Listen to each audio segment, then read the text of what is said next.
KBS 1라디오 뉴스레터 K. 안녕하세요. 뉴스레터 K 진행하는 KBS 전종철 기자입니다. 이진숙 방송통신위원장 탄핵 소추안이 여당의 반발 속에 야당 주도로 국회 본회의를 통과했습니다. 앞서 전국민 25만 원 지원법도 야당 단독으로 처리됐습니다. 이어 민주당이 이른바 노란봉투법을 본회의에 상정하자 국민의힘은 필리버스터 즉 무제한 토론으로 표결 저지에 나섰습니다. 국회 상황 포함한 정치 현안, 정치 토크 코너와 이준석 개혁신당 의원 인터뷰에서 자세히 짚어봅니다. 문자샵 9730, 짧은 문자 50원, 긴 문자는 100원, 어플리케이션 콩으로 보내시면 무료입니다. 유튜브 KBS 1라디오 계정 채팅으로도 얘기 나누실 수 있습니다. 문자 보내주시면 추첨을 통해서 커피 쿠폰 보내드릴 테니까요. 여러분의 이야기도 많이 들려주세요. 뉴스레터 K 지금부터 시작합니다.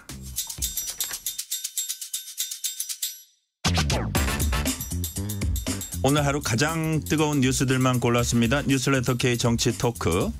정광재 전 국민의힘 대변인, 조기현 민주당 법률위 부위원장 나오셨습니다. 어서 오세요. 네, 안녕하세요. 안녕하세요. 반갑습니다.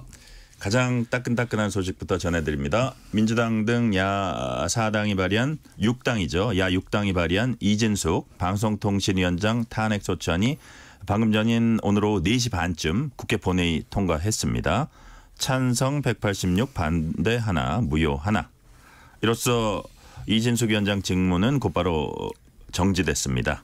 여기에 대해서 대통령실은 반헌법적, 반법률적 행태다 이렇게 평가를 하면서 탄핵 폭주에 맞서서 당당히 이진숙 위원장은 헌재 심판을 받을 것이다 이렇게 밝혔어요. 그래서 우리가 약간 그런 조짐을 보이긴 했는데 정광재 대변인님 지금 그러니까 사퇴하지 않고 가겠다. 헌재 맞습니다. 판단을 받겠다 이런 뜻 같아요. 그 사실 임기 이틀 만에 탄핵을 발의한다는 것 자체가 민주당과 야당의 입법 폭주다 이렇게 얘기할 수밖에 없는 거예요. 이렇게 되면 앞으로 직무정지가 자동 이루어지고요. 네. 그다음에 헌재 판결을 기다리게 되는데 지난번에 보니까 이상민 전 행정안전부 장관은 6개월 걸렸고요. 그 헌재 판단까지. 네네. 임성근 전 부장판사는 9개월 걸렸어요. 그럼 이 기간 동안 대략 6개월에서 9개월 정도 동안 방통위 업무가 사실상 마비되는 겁니다. 방통위는 합의기구이기 때문에 최소 2인 이상의 상임위원들이 네. 합의를 이뤄내야 하는 기관이라는 특성 때문에 그런 거죠. 근데 지금 방통위가 방송뿐만 아니라 통신, 과학기술 여러 가지 현안들이 산적해 있는 정부 부처 가운데 하나인데 네네. 이렇게 자꾸만 상습적으로 탄핵을 통해서 정부 부처를 사실상 마비시키는 행위에 대해서 지금 국민들이 어떻게 평가하고 있을까? 이 부분들 정말 민주당이 다시 한번 좀 심사숙고해야 하는 부분이 아닌가 생각하고 있습니다. 네, 조기현 부위원장님, 이제 탄핵 소추 이유 좀 설명해 주시면서요. 동시에 국정조사까지 하더라고요. 그 이유도 함께 설명을 해주세요. 당당히 받을 문제는 아니고요. 탄핵 수출이 당연히 받으셔야죠. 그 사유는 뭐 지금까지 다 알려다시피 방통위 2인 체제하에서 KBS 이사 선임 결의하고 박문진 이사 선임 결의한 것 이것이 위법하다는 거예요. 방통위법에 구체적으로 정해진 바와 같이 합의제 기구로 운영되어야 될 방통위에서 2인이 이런 주요 사안을 의결한다는 것은 이 방통위법 13조 또 14조에 지금 방송 중입니다. 그러시면 돼요. 위반된다는 것이고요. 죄송합니다. 그리고 두 번째 사연은 이 기피 신청이 있습니다. 14조에 이 본인이 이 관련된 사안이기 때문에 기피 대상인데 이 부분을 본인이 의결했거든요. 이제 그 부분이 위법하다는 것이고요. 그리고 그 인사청문회 과정에서 했던 방송에 대한 어떤 편협한 시각이라든가 인식 이런 부분을 갖고 있는 분이 의결에 참여했기 때문에 방송법 전반의 취지에 위배된다는 것이고 이제 이런 것이 탄핵 수요로 적시가 됐고 가장 중요하게는 2인 방통위원회 위법성 문제인데 2인 체제 위법성이 가장 그러니까 이제 중점을 둘 부분이다. 예, 그렇죠. 한동훈 대표도 그렇고 이제 지금 말씀도 이제 단 하루밖에 임기 시작하지 않은 위원장이 무슨 위법이냐고 말씀하시는데 네. 하루라고 하더라도 이게 명백히 위법이라고 하면 탄핵 심판의 사유가 될 수 있는 것이고 헌법적 차원에서 보면 이미 이동관 뭐 위원장 또 누구였습니까? 김홍일 위원장까지 네네. 똑같은 시스템으로 지금 방송통신 관련된 주요 의결을 해왔거든요. 예. 헌법적 해명 차원에서 필요하다고 보기 때문에 이 부분에 대한 그 헌재 판단이 필요하고 국정조사도 역시 글쎄요. 지금 뭐 이제 MBC 방문지 이사까지 다 끝났기 때문에 방통 사안이 끝난 게 아니지 않습니까? 그동안에 있었던 위법이라든가 방송 장악 시도 이런 부분에 대해서 국회 국정조사가 필요한 거죠. 그걸 통해 가지고 그 과정에서 있었던 데에서 국회가 뭐 필요한 부분에 대해서 조사도 하고 위법이 있다면 그에 대한 책임을 묻는 절차를 진행하는 것은 국회의 책무이기 때문에요. 당연하다고 생각합니다. 자, 정광재 대변인님. 이제 뭐 방통위원장 인사청문회 때 보니까 뭐 현장 검증까지 치면 사실상 뭐 나흘이라는 얘기도 네네. 하고요. 아주 이례적이죠. 이 취임 직후 탄핵소추, 국정조사. 야당이 왜 이렇게 방통위원장 어떤 공격이라 할까요? 여기에 유독 매달릴까요? 위법성이 그렇게 커서인가요? 민주당이 갖고 있는 기본적인 내로남불, 그러니까 내가 하면 로맨스 남이 하면 불륜, 이런 의식이 반영된 거라고 봐요. 방통위원장 이진숙 방통위원장이 공영방송 정상화를 얘기하고 있는데 본인들이 했을 때는 공영방송 정상화고 우리 당이나 우리 정부가 하면 공영방송 장악이라는 논리로 접근을 하고 있는 거거든요. 그럼 2인 체제에 대한 뭐 위법성 이런 것들에 대해서 헌법재판소에서 판결을 받아보겠다고 하는데 이미 2인 체제의 위법성이 없다는 것을 알고 있기 때문에 민주당이 4인 체제로 가야 된다라는 법률안을 제가 낸 걸로 알고 있습니다.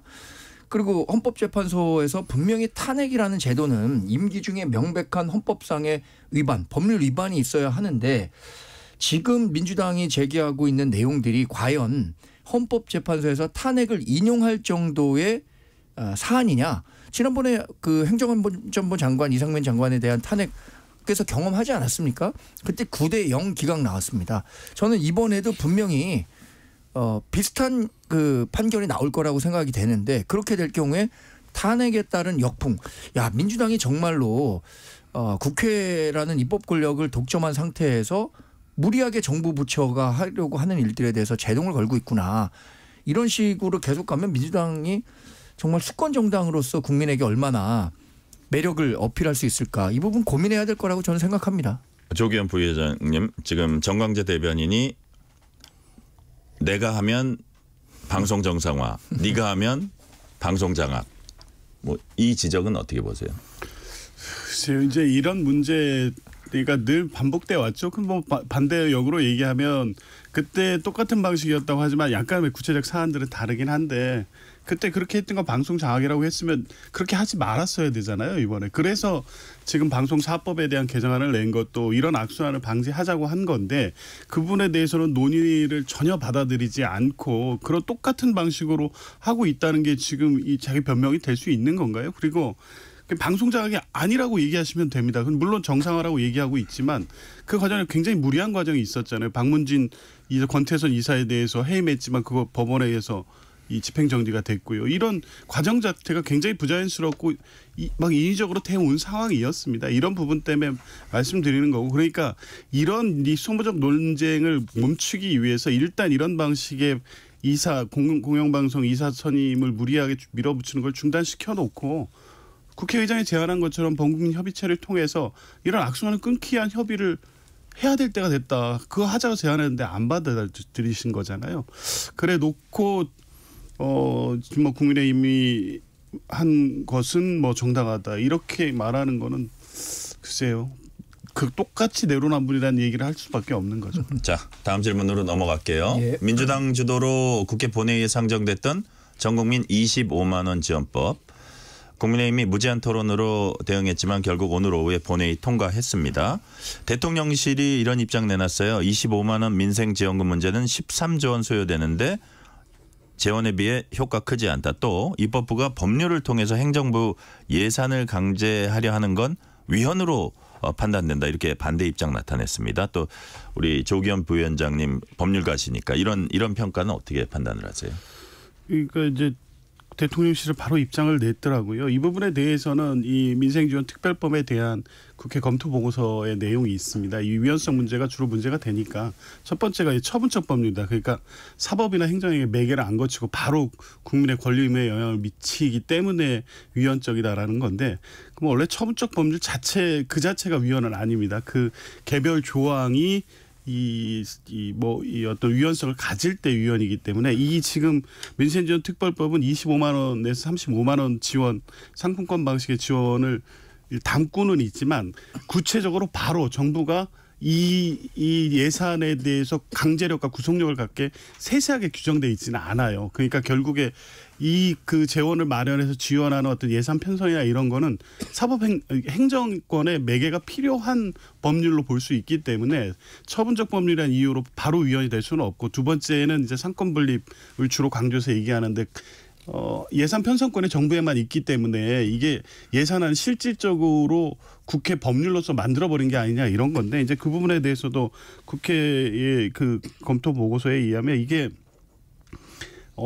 이 법정 예산이라는 게 있습니다. 법률로 예산을 정해버린다고 하더라도 그게 일정 부분의 효력이 있다는 것이거든요. 그러니까 소상공인 지원법 같이 법률이 예산 이 권한을 바로 부여한 법률들이 있습니다. 그래서 이 자체로 위헌이 될 수 없고 또 이 국가재정법에 의하면 이렇게 법률로 정한 부분에 대해서 추경 예산에 반영할 수 있는 조항이 98조에 있거든요. 그런 걸 보면 이게 상권불매 원칙에 위반돼서 그 정부의 예산권을 침해했다. 그래서 위헌이다는 논리는 지금 정부가 주장하는 것이고 법률적으로는 충분히 위헌이 아니라는 검토가 가능하다고 국회에도 보고돼 있습니다. 정광재 대변인. 네, 저희는 이 25만 원 민생 지원금을 지급하는 것이 이른바 이재명 대표의 그 지난 총선 당시에서의 대표 공약이었기 때문에 네네. 무리하게 추진한 측면이 있다고 생각해요. 왜냐하면 25만 원을 전 국민에게 나눠준다면 13조 원이라는 예산이 소요되고요.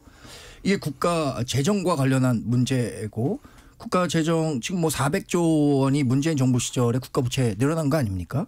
그럼 이만큼 13조 원을 썼을 때 그만큼의 경제 유발 효과가 일어나느냐라는 부분에 대해서도 보다 면밀히 살펴볼 필요가 있을 것 같고요. 이게 또 지역화폐로 공급을 하겠다고 하는데 지역화폐로 공급했었을 때 부작용 이런 것들도 고려해야 되고 그리고 무엇보다도 보수 정당과 보수 정권이 갖고 있는 것은 선별적 복지를 강조하고 있잖아요. 꼭 그 도움이 필요한 사람들에게 두텁게 지원하는 것이 훨씬 더 좋은 정책이다라고 보고 있기 때문에 이 부분에 대해서 민주당이 갖고 있는 포퓰리즘식의 접근은 안 된다라는 것들을 계속해서 말씀드린 거고요. 또 최근에 뭐 미국이 이제 9월 달에 금리를 내린다고 해요.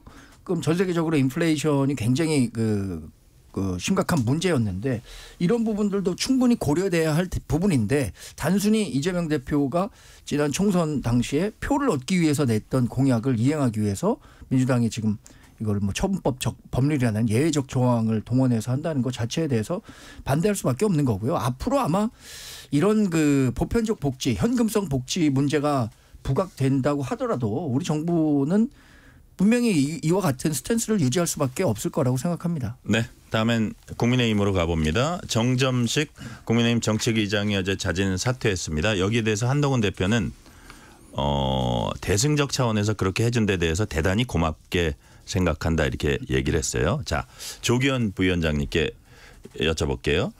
국민의힘의 지금 상황, 뭐 당직 인선 사실 정책위장이 좀 민감했잖아요. 새 술은 새 부대에 담아야 한다. 이런 경우에 해당된다고 보세요? 그렇죠. 뭐 통상 이제 당 대표가 새로 뽑히면 기존에 있던 그 임명직 당직자들은 일괄 사퇴하고 새 대표에게 인사권을 부여해서 새롭게 뭐 당이 대표가 추구하는 방향에 맞게 인사권도 행사되게 하는 게 맞는데 네. 지금의 국민의힘 상황은 특수한 거죠. 대통령과의 관계 때문에 사실은 정점식 정책위 의장이 어떤 뭐 대통령실 구체적인 어떤 메시지는 모르겠습니다만 버티게 한 거 아니에요. 한 일주일 동안. 과거 뭐 2023년 김기현 대표 때도 보면 이틀 만에 인선 다 끝나거든요. 통상 다 그렇습니다. 그러니까 이례적인 상황입니다. 그러니까 여전히 대통령과 한동훈 대표 간의 갈등이 내재해 있고 이 문제가 정책의 의장 인선 문제로 다시 표출이 됐다. 이런 전체적 상황을 보면 지금 이제 한동훈 대표가 선출된 지 열흘 정도가 됐는데요. 벌써 이 뭐랄까요, 인사에서 이런 문제가 있었고 이 해병대원 특검법 문제에서도 명확한 입장을 내지 않고, 그러니까 새로운 출발의 어떤 임팩트 있게 리더십을 발휘하는 모습이 전혀 보이지 않아서 벌써 이제 한동훈 대표 리더십이 식상하다 이런 느낌이 들 정도로 뭔가 새롭게 뭔가 대표로서 만들어가는 모습을 보이지 않고 있는 게 이번에 정책위 의장 인선 과정에서 나타났다. 이렇게 혹시 저 정광재 네. 대변인 뭐 반박할 부분이 있습니까? 저희는 이런 정도의 그 갈등은 충분히 다시 또 일어날 수 있다고 생각하지만 무엇보다 중요한 건 갈등이 발생했을 때 어떻게 이런 갈등을 해결하고 봉합하고 건강한 당정 관계로 유지할 수 있을 것인가 이 문제라고 생각합니다. 정점식 전 정책위 의장 같은 경우는 사실 인품도 좋고 당내에서 여러 가지 역량을 인정받는 분이지만 말씀하셨던 것처럼 임명직 당직자들은요 지도부가 바뀌면 일괄 사퇴하는 게 그동안 관행이었어요. 저의 예를 들면 작년 10월에 제가 초회 대변인 됐는데 김기현 대표 체제 때 최고위원 몇 명이 사퇴할 때 저도 그냥 사퇴 바로 하고 좀 억울했죠. 그런데 다시 유임이 됐죠. 유임이 됐어요. 그러니까 이런 거죠. 그렇구나. 인사권자의 부담을 덜어주는 쪽으로 가고 인사권자가 갖고 있는 방향을 가기 위해서는 그게 필수적인 조치라고 생각했기 때문에 그런 관행을 만들어왔던 거거든요. 네, 그 말 잠깐 제가 끊는데 네. 비슷한 얘기여서 그래서 이제 후임에 사선 중진 김상훈 의원 이제 네. 지명이 됐습니다. 이제 의총을 거치긴 거쳐야 되는데 자 그리고 이 개파색이 좀 였다는 분을 이제 한 부분 그다음에 그 지명직 최고위원회는 친한계 원외 인사인 김종혁 전 조직부총장 이제 당협위원장 맡고 있죠. 자 그렇다면 좀 연관되는 얘기해서 네. 제가 중간에 질문 드리는 네. 건데요. 이런 뭐 어떻게 뭐 수적인 면에서 볼 때도 약간 좀 안정적인 궤도에 그 한동훈 체제가 예. 좀 진입했다고 이렇게 평가할 수 있는 거예요? 그렇죠. 이제 다음 주 월요일에 열리는 새 지도부 회의에는 이른바 한동훈호가 완성된 체제로 출범을 해서 본격적인 활동에 들어갈 겁니다. 저는 그 김상훈 의원 같은 경우엔 임면권을 당대표가 갖고 있기 때문에 면직은 쉽게 할 수도 있어요. 그런데 그것을 다시 그 정책위원장을 뽑을 때는 원내대표와 협의해서 선출한다는 얘기가 있거든요. 충분히 추경호 원내대표와 협의를 한 결과가 김상훈 의원이라고 생각합니다. 그리고 김종혁 전 조직부총장이죠. 이번에 지명직 최고위원이 뭐 사실상 낙점됐다고 하는데 그것은 원외 인사로 수도권 인사로 이렇게 범위를 좀 좁히다 보면은 김종혁 전 조직부총장이 유력한 후보로 지금 낙점된 게 아닌가 이렇게 판단해 볼 수 있을 것 같아요. 자, 조기현 부위원장님이 보시기에 그렇다면 이제 그 한동훈 후보가 이제 좀 약간 모양새를 갖췄는데 그것도 이제 다음 주에는 4선 이상 여당 중진들 이렇게 릴레이 요청 갖는다고 해요. 이렇게 막 조언도 많이 들을 것 같아요. 자, 한동훈 대표호가 나중에 그 곧장 좀 내놓을 수 있는 정책적 행보를 할까 이렇게 예상되는 게 뭐가 있을까요?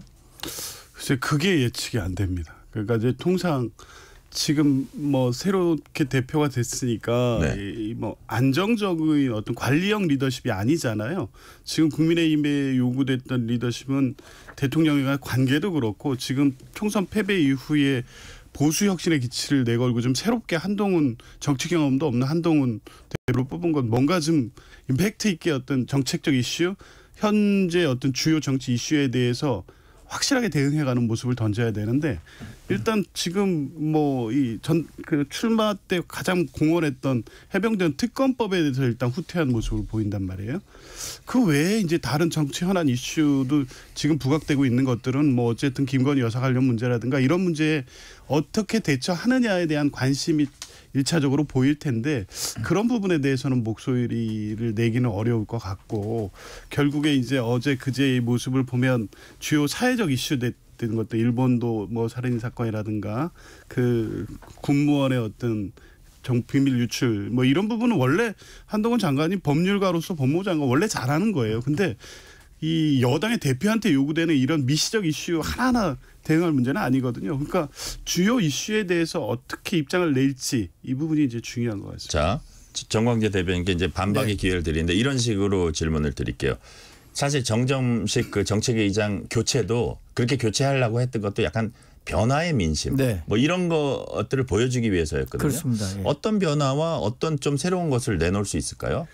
당장. 저는 그 당장 정치적 현안에 매몰되기보다는 민생을 좀 챙기는 쪽으로 갈 것 같아요. 네. 그래서 줄곧 얘기하고 있는 금투세 폐지 이런 것 민주당 적극적으로 설득해서 금투세 폐지 이뤄내야 될 거라고 생각하고 만 5세 이상 무상보육 이런 것들에 대한 그 강화 또 저출생 문제 이런 부분들에 대해서 조금 더 구체적인 정책 대안들을 좀 내놓지 않을까 싶어요.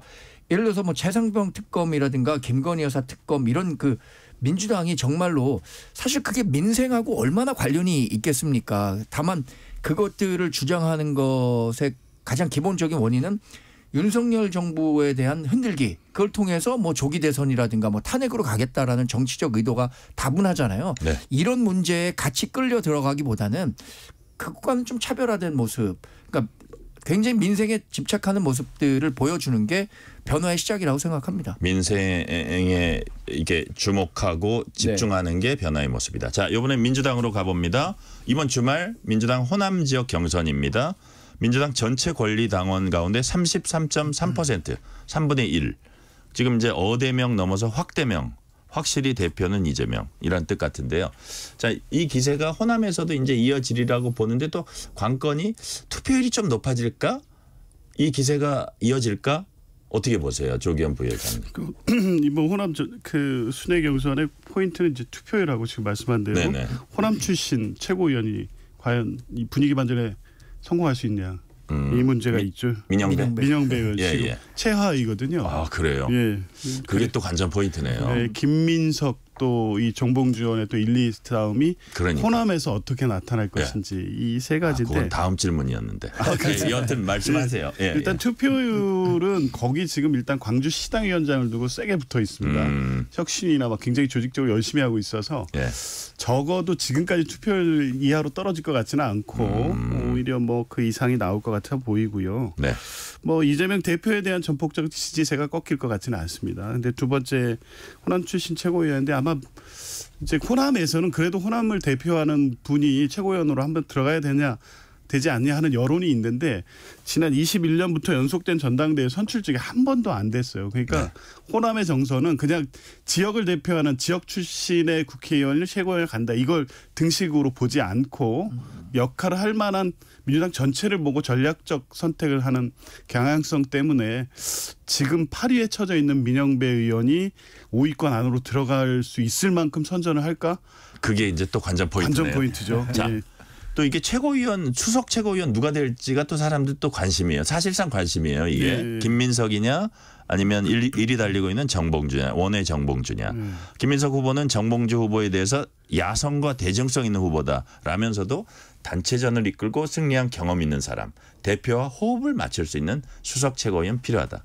반면에 정봉주 후보는 지금까지 이력 보여주듯 가장 잘 싸울 수 있는 사람 본인이다. 자, 이게 엎어질까요? 조기현 부위원장님. 추세상은 이제 그 역전의 가능성이 예. 있어요. 그 호남이 정봉주 후보가 되게 기분 나쁘게 하는 저 정봉주 의원도 좋아하는데요. 지금 뭐 분위기 자체가 김민석 그 최고위원 쪽으로 좀 쏠리는 분위기가 있고 아마 호남의 또 선택이라는 것은 당이 전략적으로 가야 할 방향 쪽으로 많이 가는 경향이 있어서 지금 한 3천 몇백 표 정도 차이가 나는 걸로 알고 있는데 지금 네. 호남의 이 권리당원 수를 고려하고 최근의 분위기를 고려하면 조심스럽지만 아마 호남에서 1, 2 역전이 생길 수도 있겠다. 네. 이렇게 보입니다. 자, 제가 보니까 예. 자당 선거에 대해서는 그러니까 민주당 소속인 조기현 변호사가 굉장히 조심스럽게 전망할 수밖에 없고 예. 저도 우리 국민의힘 그 당대표 선거할 때는 조심스럽게 되게 전망했는데 조심하셨어요. 그런데 제가 지금 민주당 그 최고위원 선거는 정말로 그 매의 눈으로 봤을 때 이미 1위는 김민석 후보가 되고 네. 정봉주 전 의원은 2위를 할 것이다. 네. 분명히 그렇게 보입니다. 왜냐하면 이재명 당대표 후보가 차에서 우리 김민석 후보는 왜 이렇게 표가 안 나오는 거예요? 라고 한번 얘기했을 때부터 완전히 판이 바뀌었거든요. 단언하건대 김민석 후보가 1위를 해서 수석 최고위원이 될 거고 정봉주 후보가 2위. 그리고 마지막에 5위를 누가 할까가 또 관심이잖아요. 지금 이현주 후보와 네. 한준호 후보가 굉장히 관심이에요. 붙어 있는데 5명까지 되는데 그것도 이렇게 자세히 누가 들여다 이겨요? 보니까 한준호 후보가 이깁니다. 이게 동시에 나왔어요. 네. 기분 나쁠 사람 많네. 딴 질문으로 넘어갈래요. 안 되겠어요. 지금. 자, 여야가 간첩죄 적용 범위를 적국에서 외국으로 바꾸는 간첩법 개정안도 공방 벌이고 있습니다. 한동훈 국민의힘 대표는 지난 국회에서 민주당 때문에 간첩법 개정을 못했다 이런 취지로 지적을 하자 박찬대 민주당 대표 직무대행은 본질을 흐리는 남 탓이다 반박했습니다. 자, 조기현 부위원장님 누구 말이 맞습니까? 이거 민주당 때문에 개정 안 됐다는 얘기는 사실이 아닌 게 확인된 거 아닌가요? 그러니까 그 한동훈 대표께서 이런 부분 좀 불명확한 사실관계를 가지고 발언을 했는데 확인 결과 그렇지 않다면 좀 깨끗하게 인정하는 모습 좀 보여주셨으면 좋겠어요. 그때 뭐 어쨌든 법원행정처가 적극적으로 반대했고 법무가 적극 추진하려고 하다가 소위원회도 부딪혀서 유보됐고 그때 국민의힘 의원들도 신중한 태도를 보이면서 결국에 통과 안 된 거잖아요. 근데 너무 확실하게 얘기하셨거든요. 한동훈 대표 민주당 때문에 안 됐다. 근데 아마 그게 그때 소위원회 위원장이 소병철 의원이니까 너무 단순 논리로 접근하셨던 것 같은데 이런 부분 좀 깔끔하게 인정하고 그리고 이제 본질적 문제는 결국에 그 비밀 명단 유출 문제잖아요. 이 국기 문란이고 안보상에 큰 문제가 발생한 거니까 이 문제를 어떻게 해결할까 이 논의에 집중했으면 좋겠습니다. 네. 정광진 대변인. 근데 민주당이 소극적이었던 것은 사실 아닌가요? 그 개정 작업에 적극적으로 나서지 않았고 아니 지금 방송사법이나 25만 원 민생지원금 이런 것처럼 적극적으로 한다면 국회 권력을 사실상 민주당이 계속 갖고 있었는데 적극적이었다면 이런 일 없었겠죠. 더 하나 저는 지금이라도 그러면 적국에서 외국으로 바꾸는 작업에 여야가 머리를 맞대갖고 빨리 개정하면 될 거라고 생각해요. 네. 시간이 1분밖에 안 남았는데 아까워서 마지막 질문 하나 더 할게요. 박찬대 직무대행 이제 발언 수위가 조금 높아지고 있는데 윤석열 대통령을 향해서 국가를 정상적으로 운영할 자신이 없다면 당장이라도 정권을 반납하라 이렇게 말했습니다. 반면 친명계 좌장으로 꼽혔던 그 정성호 의원은 그 당내 탄핵 언급 좀 신중해야 된다 이렇게 얘기를 역풍을 좀 우려하는 것 같긴 한데 어떻게 이 정권 반납 발언 우리 조기현 부위원장님 어떻게 보십니까? 워낙 강대강 대치가 계속 되다 보니까 민주당 내 분위기는 사실은 뭐 박찬대 원내대표의 말씀대로 이 상황을 이렇게 가서 9월 10월 이 전국을 예측할 수 없는 상황을 가고 있다. 그러니까 빨리 대통령께서 좀 생각을 바꾸고 국정원 기조를 바꿔서 이 상황을 정상화시켜라는 강력한 요구인 거죠. 무슨 뭐 탄핵을 하겠다, 정권 물러나라 이런 정치적 주장은 아니니까요. 이제 그런 부분에 대해서 이제 메시지 자체가 세게 나다 보니까 이제 그런 우려가 있는 것도 사실이지만 핵심 메시지는 뭐 탄핵하겠다, 탄핵을 준비해 간다 이런 건 아닌 것은 분명하고 당내에서도 그런 방식의 논의가 진행되고 있지는 않습니다. 정광재 대변인. 원내대표는 굉장히 책임 있는 자리죠. 그런데 거대 야당의 원내대표가 이렇게 자꾸만 탄핵 또 아니면 정권의 조기 종식 이런 걸 얘기하는 것 자체에 대한 피로감이 계속해서 쌓이고 있고 그에 대한 평가가 지금 당장은 뭐 선거가 없기 때문에 이런 얘기를 계속 할 수는 있겠지만 다 하나하나 이게 국민들 마음에는 남아 있을 겁니다. 네. 자. 오늘은 여기까지 말씀 듣겠습니다. 정광재 전 국민의힘 대변인 조기현 민주당 법률위 부위원장이었습니다. 감사합니다. 네, 고맙습니다. 실시간 교통정보 듣고 오겠습니다. 라디오 교통정보센터 임초희 리포터 나와주세요. 네, 이 시각 교통정보입니다. 지금 고속도로는 휴가지 방향보다 서울 방향으로 정체가 극심합니다. 양방향 정체는 잠시 후 6시에서 7시 사이 절정을 보이겠습니다.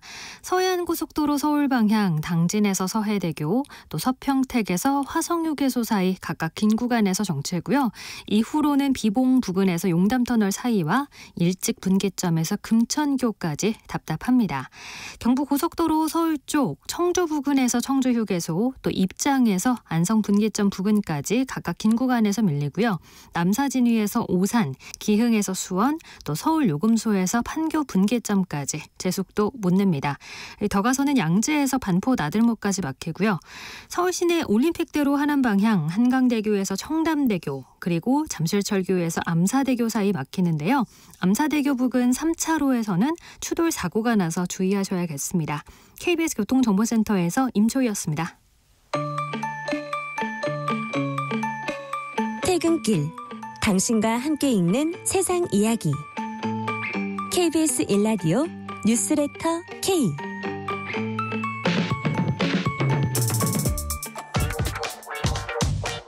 뉴스의 진수를 보여주는 인터뷰. 뉴 진수. 완전히 개방된 올림픽을 표방하며 17일간의 열전에 돌입했던 파리올림픽이 반환점을 향해 달려가고 있습니다. 우리 선수단은 양궁과 사격, 펜싱에서 나란히 금메달을 2개씩 따내며 선전하고 있습니다. 남은 기간 우리 선수단의 메달 전망과 파리올림픽의 주요 이슈들 짚어보겠습니다. KBS 스포츠 취재부 김한수 기자 나오셨습니다. 김 기자 어서 오세요. 네, 안녕하세요. 조금 요즘 자주 뵙는 것 같아요. 네, 자주 뵙습니다. 대목이죠, 아무래도. 자, 먼저 한국 탁구 20년 만에 올림픽 단식 4강에 진출한 신유미 선수. 와, 저도 이거 봤는데 정말 넘어가는 줄 알았어요. 이 시각 현재 준결승 치르고 있습니다. 상대가 누굽니까? 네, 상대는 그 중국의 세계 랭킹 4위인 천멍이라는 선수입니다. 네. 그런데 이 선수가 사실은 불과 몇 년 전까지만 해도 세계 랭킹 1위를 달리던 선수였어요. 그리고 도쿄올림픽에서는 여자 단식 그리고 여자 단체전에서 2관왕에 오른 선수입니다. 네. 신유빈 선수가 이제 당당히 메달리스트긴 한데 분명히 어려운 승부인 건 사실입니다. 들어오기 전에 한 2세트 정도 지고 있는 걸 보고 들어왔는데 사실 2단계를 넘어서서 세계의 벽을 자꾸 두드려야 만리장성을 넘든 아니면 세계를 넘든 할 거 아니에요. 네. 그래서 신유미에게는 아주 긴 여정이고 혹독한 여정이 될 수 있지만 이겨내야 되는 과정입니다. 만약에 정말 기적같이 지금 상황에서 역전을 시켜서 우승을 하게 된다면 아까 말씀하신 것처럼 20년 만에 4강에 오르고 20년 만에 메달의 주인공이 됩니다. 사실 우리가 2004년 아테네 이후에는 탁구에서 메달이 없었거든요. 전 깜짝 놀랐어요. 네. 와. 우리가 유승민 선수의 워낙 인상적인 장면을 기억하기 때문에 우리가 그동안 메달 너무 많이 땄던 거 아니야? 그런데 사실은 정말 불행히도 20년간은 메달이 없었는데 신유민이라는 유망주가 차곡차곡 성장을 해서 이제 올림픽 메달리스트가 됐고요. 앞으로는 혼남 복식뿐만 아니라 여자 단식에서도 유망한 선수가 될 것입니다. 네. 자, CNN 등 외신은 물론 테슬라 CEO 일론 머스크가 멋지다고 극찬한 사격 김혜지 선수가 조금 전에 경기를 마쳤죠. 네, 일단 이번 여자 25m 권총 같은 경우에는 우리가 이제 정밀 사격이라고 하는 부분, 그다음에 속사라고 하는 두 파트로 나누어서 경기를 합니다. 네. 일단 정밀 사격 부분을 마쳤는데 290점으로 현재 6위에 올라 있어요. 이제 7시쯤에 속사를 하게 되면 8명 안에 들게 되면 이제 결선에 오르게 됩니다. 본인이 지난번 은메달을 딴 이후에 내가 이번 대회에서 금메달 하나는 보여주지 않겠냐 그런 약속을 했었고 네. 물론 지금 외신들이 사실 영화에 데뷔시켜라 다음 어떠한 영화의 주인공은 김혜지 선수가 아니겠냐 이런 많은 호평들을 쏟아내고 있는데 일론 머스크는 이거 연기 좀 못해도 된다고 이러더라고요. 대사가 없어도 된다든가 그런 비슷한 얘기도 사실 총 쏘는 장면만 보면 네. 대사 없어도 일단 그 분위기만 잘 맞춰준다면 압권이 될 것 같아요.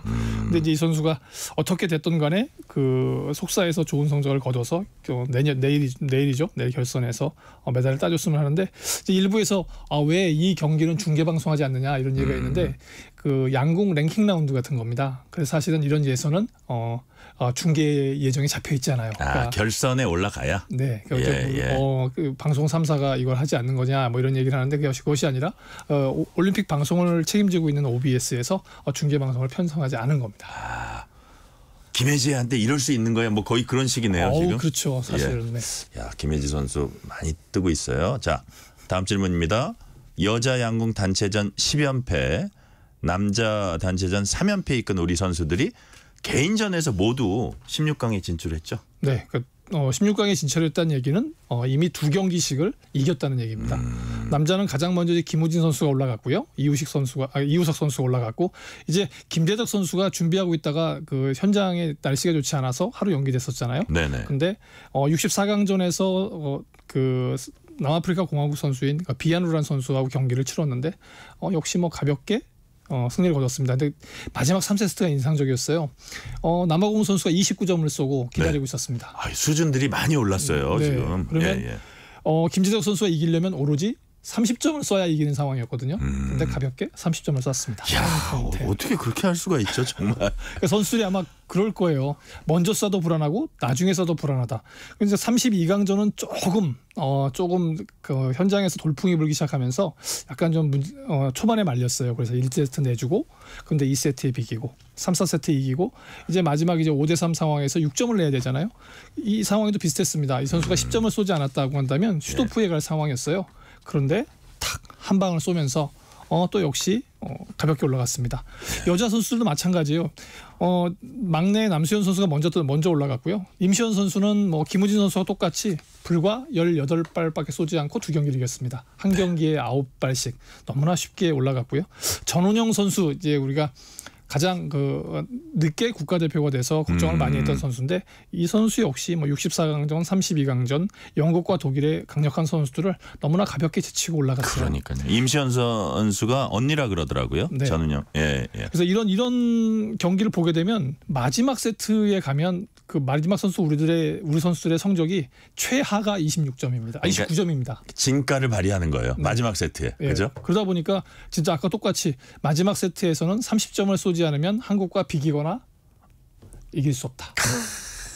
30점을 쏴야 되는 겁니다. 어떻게든 한국한테 이기려면 어쨌든 마지막 세트까지 가면 30점을 쏴야 되네요. 네, 지금 상황은 그렇습니다.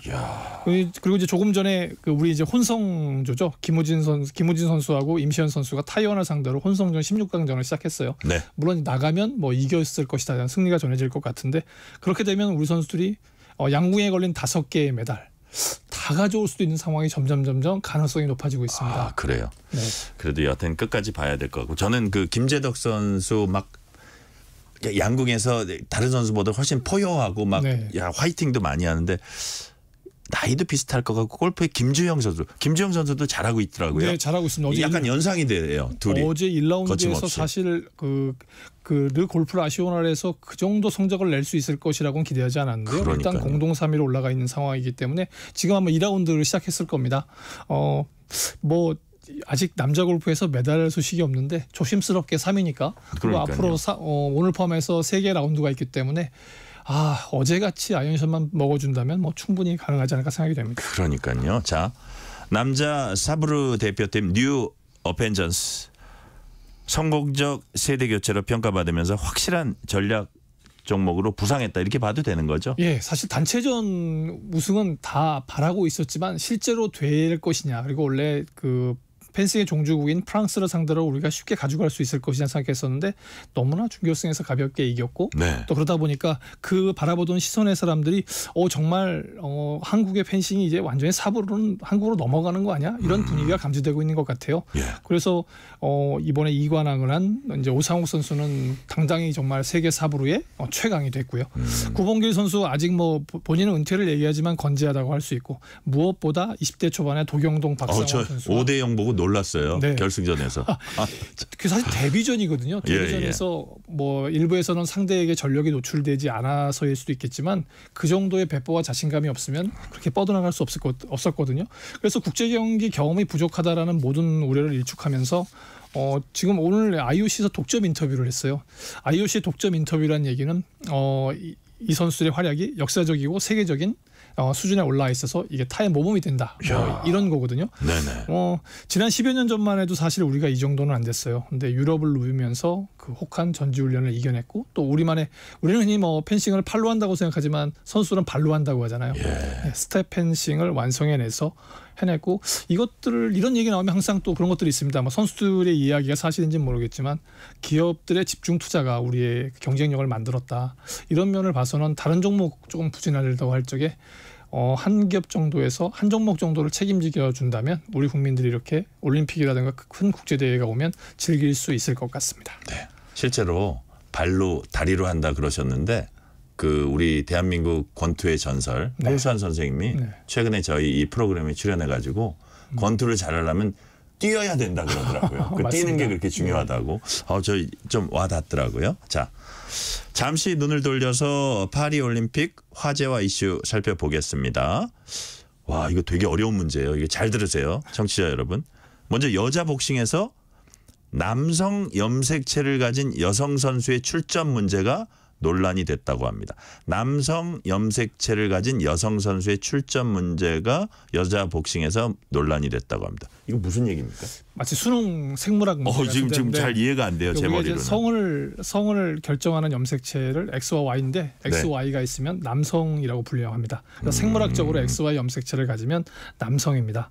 그런데 최근에는 뭐 성전환을 의미하고 성전환이라든가 염색체 이상 또 사회생물학적인 다양한 조건, 심리학적인 요건도 포함되고요. 이게 성전환이 아닌 경우도 있는 거네요. 그렇습니다. 광범위하게 포괄되어 있는 상황인데 이렇기 때문에 이런 다양한 선수들이 나는 여성이라고 주장하게 되면 여성 경기를 치르는 그런 것들이 조금씩 성적 소수의 배려 차원에서 자리 잡기 시작했었는데요. 예.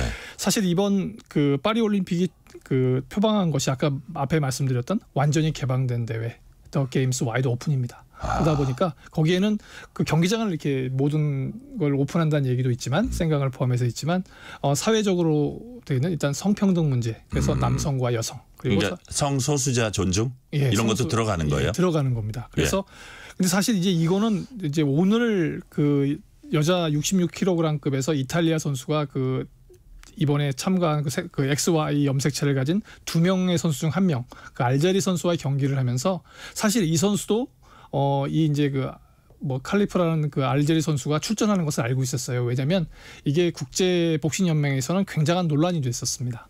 그런데 막상 경기를 치르면서 얼굴을 가격당해 보니까 이거는 내가 남자 선수들하고 많은 스파링을 해봤지만 이 정도면은 사실 여성이라고 얘기할 수 없다라고 하면서 경기를 46초 만에 기권을 했어요.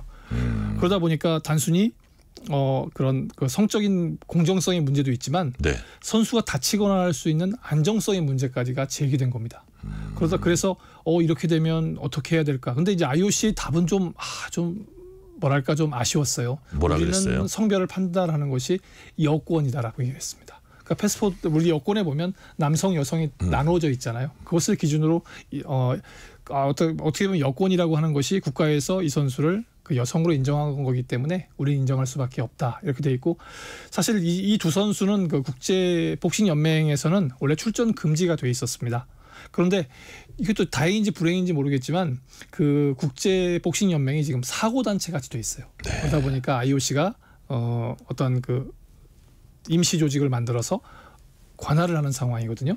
관할을 하는 상황이기 때문에 너무나 혼선이 된 상황에서 나왔고 이 두 선수가 그 경기를 해서 일반 여성 선수들은 피해를 입었고 또 이 두 선수도 내가 그렇지 않으면 아예 안 나왔으면 이런 문제가 없었을 텐데 나오라고 해놓고 이제 와서 이렇게 되냐. 그러니까 또 이 선수들도 또 희생양이 돼버리고 그래서 전체적으로 아까 말씀하신 것처럼 성 정체성이라고 하는 아주 민감한 문제를 너무나 쉽게 카테고리에서 여성이란 그 여권의 기준으로 여성 경기 안에 넣어놓은 것이 문제가 됐습니다. 그러면 일부에서는 그런 얘기를 해요. 그 성 호르몬인 테스토스테론을 갖다가 측정을 해서 이 정도 기준이 되면 못 나오게 하면 되지 않느냐. 근데 여기도 함정이 있습니다, 사실. 아주 강인한 여성 선수들은 남성 선수보다 수치가 높아요.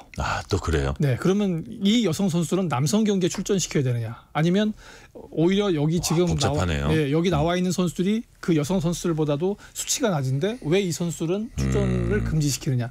아주 복잡한 문제인데 이번엔 너무나 빨리 서둘러서 아까 그 완전히 개방된 대회라는 명분을 맞추게 내보낸 것이 아닌가. 그래서 정말 이거는 장기적으로 준비를 해야 될 거고 또 일부에서 그런 얘기도 합니다. 그러면 이 선수들을 위한 별도의 리그를 만들면 되지 않느냐. 그런데 불행히도 아까 말씀드린 것처럼 성소수입니다. 성소수라는 것은 우리나라뿐만 아니라 다른 나라에서 너무나 작은 숫자이기 때문에 이것이 이런 메이저 대회에 나와서 같이 하기는 또 쉽지 않다는 문제점이 있어서 아무튼 당분간 2012년 그 육상 선수 세메냐 때부터 계속 문제가 돼 왔는데 계속해서 문제가 될 것 같습니다. 네. 지금 방금 소식이 하나 들어와 있네요. 탁구 신유빈 중국 천멍에게 세트 스코어 4대0 패. 결승 진출 실패. 이렇게 이제 아쉬운 소식 들어와 있는데 정말 잘 싸웠습니다. 신유빈 선수 정말 잘 싸우더라고요. 그 일본 선수하고 하는 거 보니까. 지금 동메달 확보라는 얘기를 제가 들었었는데 동메달 결정전을 안 해요? 아니요, 합니다. 해요? 예, 그냥 아마 지금 복싱이랑 잠깐 이제 혼선을 빚은 것 같은데. 예. 그러면 그렇군요. 저쪽에는 이제 수닝샤라고 하는 지금 세계 랭킹 1위와 예. 일본 선수가 준결승을 벌이고 있습니다. 그럼 일본 선수하고 다시 붙을 가능성이 있습니다. 그래서 이제 어제도 확보된 게 7세트까지 아니었군요. 7세트까지 동메달이. 가면서 이제 그 많은 팬들이 신유빈 선수가 그 뭐 바나나나 이런 주먹밥을 먹는 걸 보셨는데 예. 그거 갖고 되겠냐? 더 이제 그 영양 간식을 보내야 되지 않겠냐? 그런 네. 얘기들을 많이 하시더라고요. 근데 안심고기라도 좀 저기 잘 구워가지고 보내야 되는 거 아닌가 싶기도 한데. 그러니까 신유빈 선수가 아까 말씀드린 것처럼 거쳐야 할 과정입니다. 네. 더 강해지고 더 세계 랭킹이 높아질 수 있는 계기니까 아마 다음 올림픽에는 좀 더 다른 모습으로 볼 수 있을 것 같습니다. 자, 동메달 결정전에서도 화이팅 응원하겠습니다. 자, 다음 질문으로 넘어갈게요. 두 번째 이제 도핑 문제입니다. 중국 수영 선수가 자국 도핑 스캔들에 대해서 미국의 수영 황제 마이클 펠프스까지 들먹이면서 결백을 주장했다고 해요. 이건 또 어떻게 된 겁니까? 예, 사실 중국과 이란 이 두 나라는 수영과 역도 등에서 그동안 매번 이제 그 도핑설이 그야말로 금지 약물들을 복용해 왔다는 설이 계속 있었어요. 그런데 이번 그런 것들의 영향인지 이번에 온 참가 선수들이 굉장히 많은 도핑 테스트를 지금 받고 있습니다. 받고 있어서 근데 이제 이렇게 받고 있어서 대회를 그 열고 있는 IOC나 수영연맹 이런 쪽에서는 문제 없다 이런 입장이지만 한편으로는 이거 적발하지 못하는 신약들이 개발되고 있는 건 아니냐는 또 뭐 음모설 비슷하게 제기가 되고 있어요. 네. 그래서 어제 이제 장유페이라고 하는 그 중국의 유명한 접영 선수가 있는데 동메달을 딴 다음에 인터뷰에서 이런 얘기를 했어요. 우리 중국 선수들은 결백하다. 모든 과정은 국제수영연맹에서 명백히 밝혔고 우리가 여기 출전한 거 아니냐.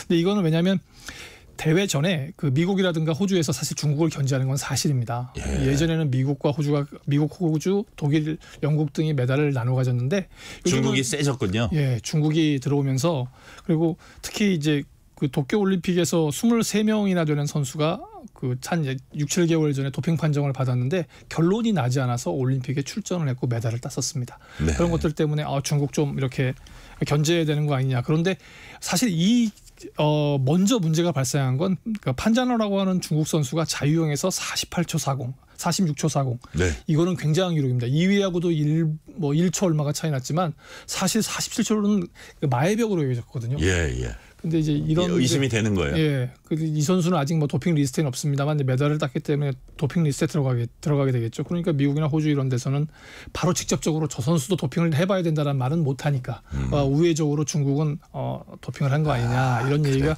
견제 차원에 들어왔어요. 그러니까 이제 중국 입장에서는 미국의 대표적인 수영 선수인 펠프스는 금메달 7, 8개 딸 동안 그런 얘기는 안 하지 않았냐. 저 선수는 뭐 밤낮 그래서 펠프스 얘기가 나온 거군요. 예, 그러면서 물론 이제 다시 한번 문제가 됐는데 도핑은 사실 영원히 해결해야 할 숙제입니다. 네. 자, 그러면 다음 질문으로 넘어갈게요. 네. IOC는 개막식에서 우리나라를 북한으로 잘못 소개해서 큰 오점 남겼습니다. 이후에 이외에 어떤 대회 운영에 좀 문제점이 발견된 부분이 있나요? 예, 뭐 수영 선수 이제 아르헨티나 선수가 입장하는데 중국 깃발이 올라와 있어서 아르헨티나 선수가 갸우뚱한 적이 있었고요. 프랑스는 자국 순위를 착각해서 2위에 올려야 할 자리를 3위에 올리게 됐습니다. 네. 뭐 이런 것들도 있었고. 근데 제일 김이 크게 센 거는 저희예요. 사실 그렇죠. 개막식에서. 우리는 그렇죠? 안 나갔거든요. 북한만 2번 출전하는 그러니까요. 나서. 근데 사실 이번에는 그 야외 올림픽을 하다가 보니까 신비감을 유지해야 되기 때문에 리허설이나 이런 것들을 구체적으로 제대로 하지 못한 것 같아요. 그리고 또 이제 뭐 친환경, 그다음에 그 지속 가능성이라고 하는 의미나 가치를 강조하다 보니까 선수들의 편의를 고려하지 않은 면도 있습니다. 그래서 선수들이 타고 있는 버스에서 예를 들어 에어컨이 가동되지 않고 테러 때문에 문을 닫아야 돼서 장시간 이동하는 선수들은 거기서 뭐 사우나 다 하고 간다 이런 얘기 나올 정도고요. 또 음식 문제도 프랑스 얘기하면 음식이 풍성하고 맛있고 화려할 거라고 생각을 했는데 비건 음식 위주로 강조가 됐고 또 양도 적어서 한참 먹어야 할 선수들이잖아요. 그 왕성한 선수들이. 예, 그런 것들도 있었고 여전히 해결되지 않고 있는 생강의 수질 문제를 포함해서 많은 문제들이 나와 있어요. 그러다 보니까 이제 우리도 뭐 올림픽 유치 얘기가 계속 나오고 있는데 우리가 잼버리 때 한번 또 호되게 당한 적이 있었잖아요. 그래서 잼버리와 파리 올림픽이 주는 교훈을 삼아서 만약에 준비하려고 하는 지자체나 우리 기관들이 있다고 한다면 이런 점들을 좀 타산지석으로 삼아야 할 것 같습니다. 네. 우리 선수단 아까 말씀드린 대로 금메달 6개와 은메달 3개, 동메달 3개 따냈습니다. 양궁, 사격, 펜싱 나란히 이제 이른바 활총검에서 금메달 2개씩 나왔는데 자, 파리 올림픽도 곧 반환점을 이제 돌게 됩니다. 후반부에 메달 행진 이어갈 종목 어떤 종목을 우리가 좀 관심 있게 살펴봐야 될까요? 일단은 활총검입니다. 네. 예, 일단 뭐 양궁 아까 말씀드린 것처럼 남녀 개인전, 혼성전 이번 주말까지 해서 3개의 금메달이 나올 거기 때문에 지켜봐야 될 것 같고요. 네. 역시 총에는 김혜지 선수. 네네. 그다음에 펜싱에는 여자 사부로 단체전에서 다시 한번 메달에 도전하게 됩니다. 이 선수들 지켜보셔야 될 것 같고요. 또 일단 뭐 메달이 확보된 거 아까 말씀하신 것처럼 배드민턴 확보돼 있습니다.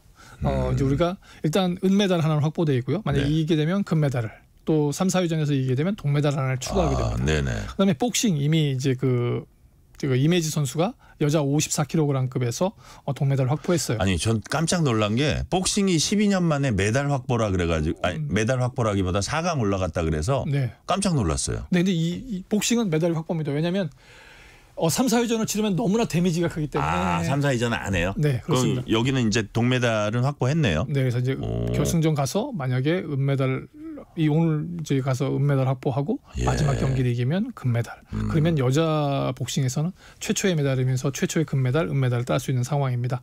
그리고 이제 뭐 배드민턴 다시 이제 여자 단식 안세영 선수가 나가고요. 네. 아까 말씀드린 남자 골프와 여자 골프도 있고 태권도 육상 높이뛰기 아직도 많이 남아 있습니다. 높이뛰기. 네. 체조 여서정 선수가 도마에서 메달 색깔을 뭘 고를지 모르겠지만 메달을 준비하고 있습니다. 네, 오늘은 여기까지 하겠습니다. 지금까지 KBS 스포츠 취재부 김완수 기자였습니다. 감사합니다. 감사합니다. 뉴스레터 K 1부 순서 마치고 2부가 이어집니다.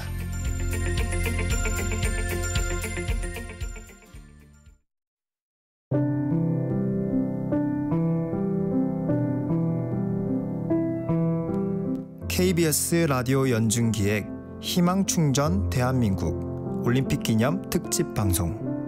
안녕하세요. 초록우산 친선대사 펜싱 선수 박상영입니다. 2016년 리우올림픽에서 금메달을 목에 걸기까지 마음속에서 수없이 되는 한마디, 바로 나는 할 수 있다 였습니다. 어린 시절 어려운 가정 형편으로 인해 운동을 중단해야만 했던 순간 초록우산과 후원자분들은 저를 믿어주셨고 저는 다시 힘을 내 일어설 수 있었습니다. 이처럼 우리 주변에는 운동에 뛰어난 재능이 있어도 어려운 환경 때문에 꿈을 포기하려는 친구들이 꽤 많은데요. 펜싱 국가대표를 꿈꾸는 15살의 대훈이도 예전에 저처럼 힘든 상황에 놓여 있습니다. 엄마와 단 둘이 살며 정부 지원금으로 어렵게 운동을 이어온 대훈이. 하지만 엄마의 건강이 점점 더 악화되며 고민은 커져만 가는데요. 최근 펜싱 선수권 대회 단체전에서 준우승을 거둔 대견한 대훈이가 현실의 벽으로 인해 재능을 포기하지 않았으면 좋겠습니다. 한 사람의 응원이 누군가의 인생을 바꿉니다. 대훈이에게 너는 할 수 있다라는 여러분의 응원과 격려를 보내주세요. 여러분의 따뜻한 손길이 희망의 빛이 됩니다. 후원 문의 1588-4350 1588-4350. 이번 주는 올림픽 특집 방송으로 정기 후원을 받고 있습니다. 희망을 선물해 주세요. KBS 라디오 연중기획 희망충전 대한민국은 초록우산 어린이재단, 인탑스 주식회사 그리고 청취자 여러분과 함께합니다.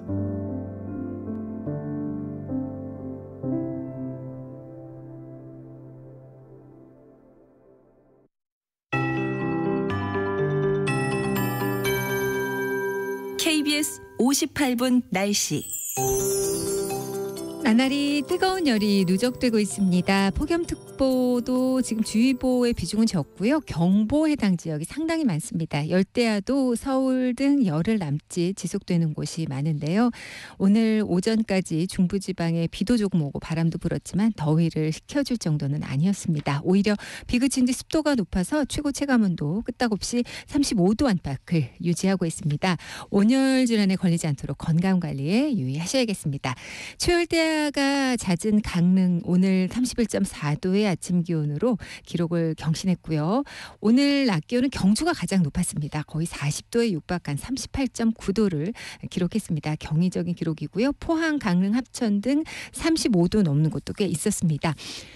내일 아침 기온 서울 27도 등 전국적으로 23도에서 29도 분포가 되겠고요. 낮 최고 기온은 서울 33도 등을 예상하고 있습니다. 당분간 바다 안개가 짙겠고요. 내일 새벽 남해안과 일부 남부 지역으로 안개가 짙겠습니다. 북태평양 고기압의 가장자리에서 내일도 구름 많은 가운데 5에서 20mm 정도의 소나기가 예보돼 있습니다. 천둥, 번개, 돌풍이 동반되는 곳 있겠습니다. 지금 서울의 기온은 32.7도입니다. KBS 58분 날씨 강혜종입니다.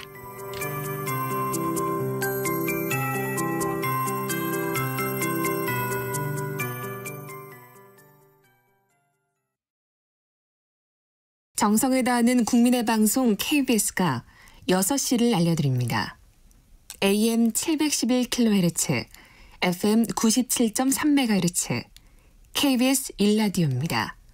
HLKA.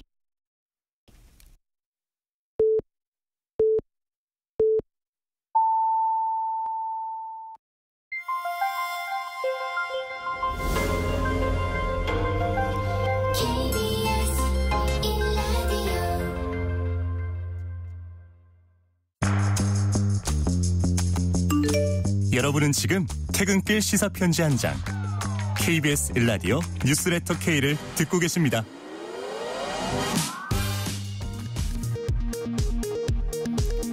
이 시각 라디오 정보센터 뉴스입니다.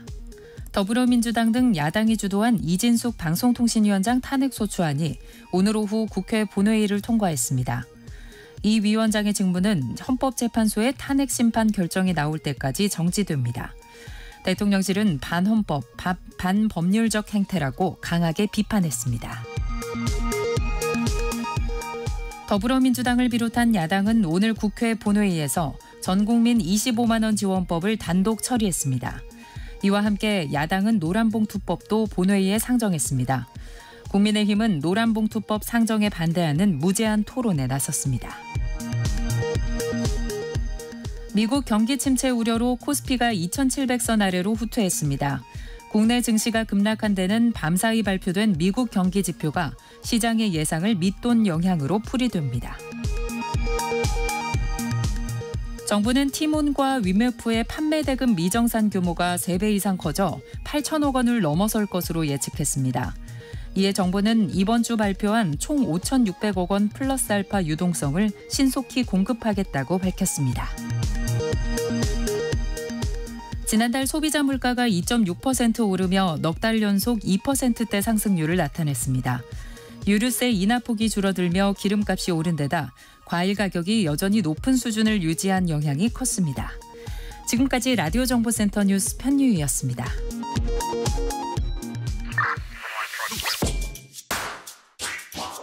뉴스의 진수를 보여주는 인터뷰.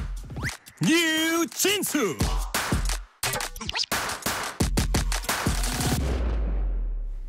국회가 민주당 주도로 본회의를 열어서 이진숙 방송통신위원장 탄핵 소추안을 통과시켰습니다. 개혁신당은 탄핵 추진에 반대한다는 입장을 밝혔고 민주당이 주도하는 전국민 25만 원 지원법 그리고 노란봉투법 이른바 노란봉투법도 반대한다는 입장 밝히고 있습니다. 이를 포함한 핵심 정치 현안 이준석 개혁신당 의원과 자세히 얘기 나눠보겠습니다. 이준석 의원님 안녕하세요. 네, 안녕하세요. 자, 오랜만에 저희 프로그램 나오신 것 같아요. 그렇게 됐네요. 예. 자, 배지가 안 보이네요. 근데 배지를 안 달고 다니십니까? 그게 배지라는 게 이게 뭐 자석으로 이게 부착하게 돼 있는데요. 네. 자석이 이게 굉장히 강력한 자석이라 가지고 옷 어디 잠깐 의자에 걸어놓고 다시 이렇게 옷걸이 빼고 이러다가 옷걸이에 붙어버리는 경우도 있고. 아 그래요? 네, 그래가지고 제가 몇 번 불편해요. 몇 번 시겁했습니다. 잃어버리고 네. 그래가지고 그냥 안 하고 다닙니다. 안 하고. 아이고 뭐. 네. 얼굴만 보면 다 아시니까. 네. 얼굴이 배지니까요. 네. 자, 22대 국회 임기 시작하고 이제 처음 저희 뉴스레터 K 처음 나오셨는데 네. 초선 의원으로 의정 활동 시작하신 지 2개월 정도 지났습니다. 자, 국회의원이 내 적성에 맞는다. O 혹은 X. 뭐 해보니까 뭐 제가 사실 국회 안에서는 네. 그 본회의장 빼고는 다 들어갈 수 있는 위치였거든요. 당대표 하면은. 예, 그래서 뭐 새로운 지점은 많지 않지만 그래도 이제 한 지역을 대표하는 국회의원이 됐다는 거는 많은 책임감을 느끼게 합니다. 그래서 저는 뭐 당연히 하는 거는 저는 좋고 제가 그 동탄 주민들이 저를 40일 만에 동탄에 간지 40일 뽑아주신 그 은혜에 보답하기 위해서 네. 열심히 하고 있습니다. 네.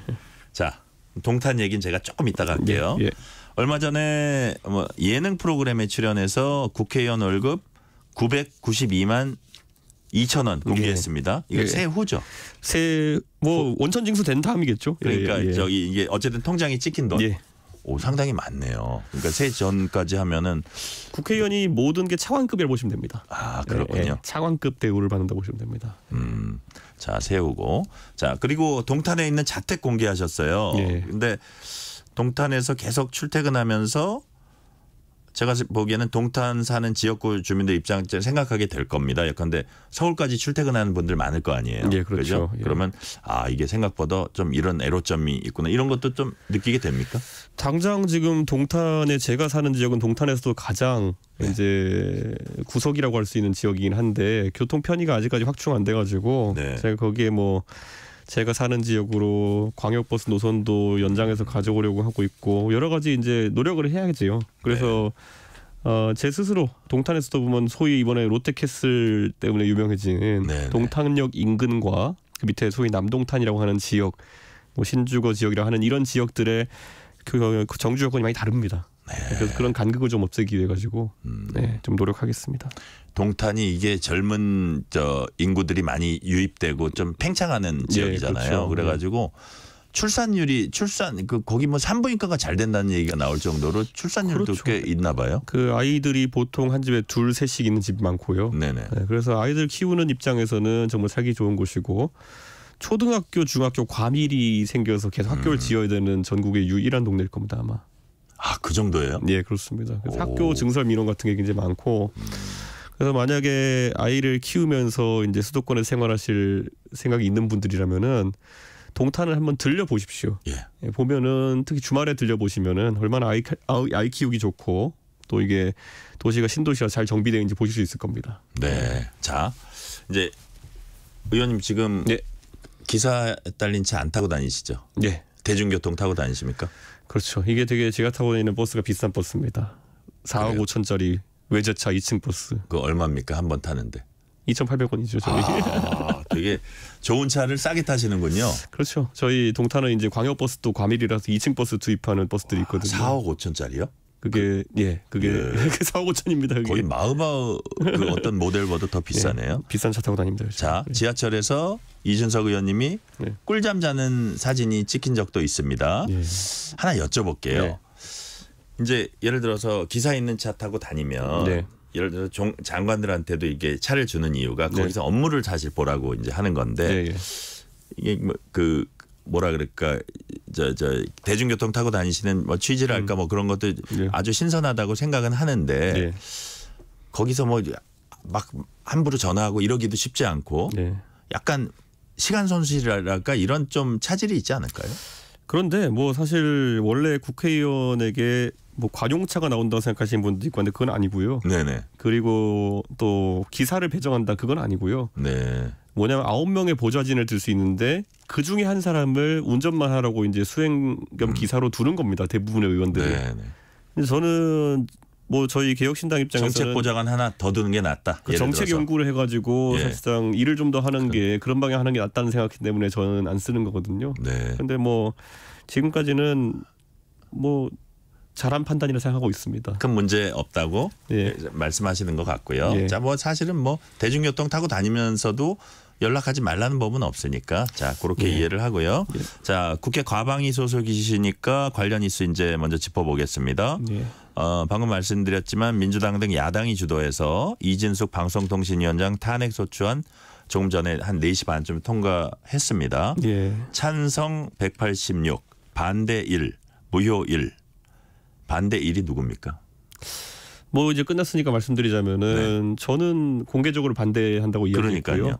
그 무효 하나는 의도는 찬성이셨던 것 같은데 그 뭐 약간 실수성이에요. 잉크가 좀 번진 것 같이 이게 갸 비슷하게 돼 있었습니다. 그래가지고 이거는 뭐 국회 내부 규정상 그거는 무효표 처리가 된 건데요. 그 사실 저만 반대 의사를 표시한 것 같습니다. 아니 아까 그 검표하는데 예. 계속 뭐 이렇게 의견도 내시더라고요. 예, 그게 예. 그 무효표 번진 것 때문에 그러셨나 예, 보죠. 그런 것 때문에 좀 그랬고요. 네. 제가 어쩌다 보니 그 검표위원 최다 횟수 기록 세울 것 같습니다. 아 그래요?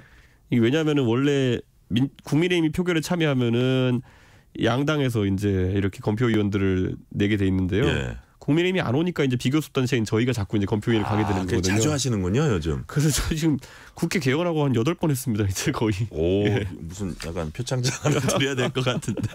아 그러시군요. 예. 자 유일한 반대표 이제 이준석 의원님이 이제 던지셨는데 자 반대하신 그 예를 들어서 이진숙 위원장 탄핵에 반대하신 이유 뭡니까? 두 가지입니다. 이제 이진숙 위원장이 뭐 이번에 청문회 하면서 네. 많은 문제점을 노출했기 때문에 저도 부적격이다 얘기를 했어요. 그 얘기 하셨어요. 예. 근데 어쨌든 임명이 되었고 대통령께서 강행 임명했고 그럼 탄핵은 어떤 공무원이 자리에서 반헌법적인 행위를 했을 때 하는 겁니다.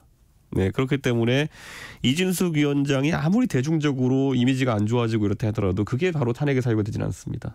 네, 그래서 저는 지금 직무를 한 지 채 하루가 되기 전에 탄핵안이 제출된 거거든요. 이건 누가 봐도 정치적인 탄핵이다. 그래서 헌재 갔을 때 저는 이게 이제 보통 보면은 기각, 인용 이게 기각이 이제 헌재가 판단했을 때 본안을 심사했을 때 말이 안 된다 그러면 기각하는 거고 인용은 이제 받아들여 가지고 탄핵하는 건데 네. 각하가 나올 수도 있습니다. 각하는 애초에 내용을 들여다보기 전에 이건 애초에 말이 안 된다라고 생각해서 그냥 내려버리는 거거든요. 네. 근데 사실 지금 한 행위가 많지 않기 때문에 저는 각하 판단이 나올 수도 있다 보는 거거든요. 네. 그러니까 이거는 좀 시간도 별로 안 걸릴 것 같다. 그렇다면 그렇게 되면 완전 법야권은 망신인 겁니다. 그러면 그 가능성이 높다고 보시는 거예요? 저는 뭐 제가 법률가는 아니지만은 왠지 지금까지 그런 어떤 이진숙 후보자가 지금까지 국민들에게 법인카드 사용이라는 것들로 약간 밑보인 것과 별개로 직무를 하면서 쌓인 건 많지 않기 때문에 그 판단 좀 다르게 해야 될지도 모른다는 생각이 들고요. 네. 제가 그래서 이진숙 후보자의 법인카드 유용 의혹이라든지 이런 것들은 저는 그런 거는 수사기관에 뭐 법야권이 수사 의뢰하고 이런 건 가능하다 봅니다. 예, 저도 제가 봤을 때 충분히 해명이 안 된 그런 부분이 많기 때문에 그런데 그와 별개로 직을 탄핵한다라고 하는 거는 조금 저는 성급했다는 생각이 듭니다. 네. 실제로 대통령실이 이제 탄핵소추 이제 가결이 되니까 네. 반헌법적 반법률적 행태다. 이진숙 위원장은 탄핵 복주에 맞서서 당당히 헌재 심판 받을 것이다. 이런 입장을 내놨어요. 그러니까 약간 옛날에 그 두 전임 위원장과는 달리 좀 한번 가보겠다 이런 것 같아요. 그렇죠. 저는 이진숙 위원장 입장에서도 지금까지는 탄핵할 때 아까 뭐 김홍일 위원장이나 아니면 이동관 위원장 같은 거 직무를 어느 정도 행한 상태에서 들어갔기 때문에 헌법재판소 내용을 들여다보지 않을 수 없을 겁니다. 근데 이번에는 아까 말했던 것처럼 너무 빨랐기 때문에 이진숙 위원장도 해볼 만하다고 생각하는 게 아닐까 싶습니다. 지난 2달간 민주당은 뭐 방통위 또 검사 뭐 이렇게 해가지고 7건 탄핵안 제출했고 특검법 9건 발의했습니다. 자 이러다 보니까 뭐 제2요구권 행사 도돌이표처럼 어디가 잘했다 잘못했다를 떠나서 이런 것들이 반복되고 있고요. 자 일단 검사 탄핵 추진 같은 거 이런 건 어떻게 평가하세요? 그것도 개혁신당에서는 표결에 반대 표결을 했거든요. 네.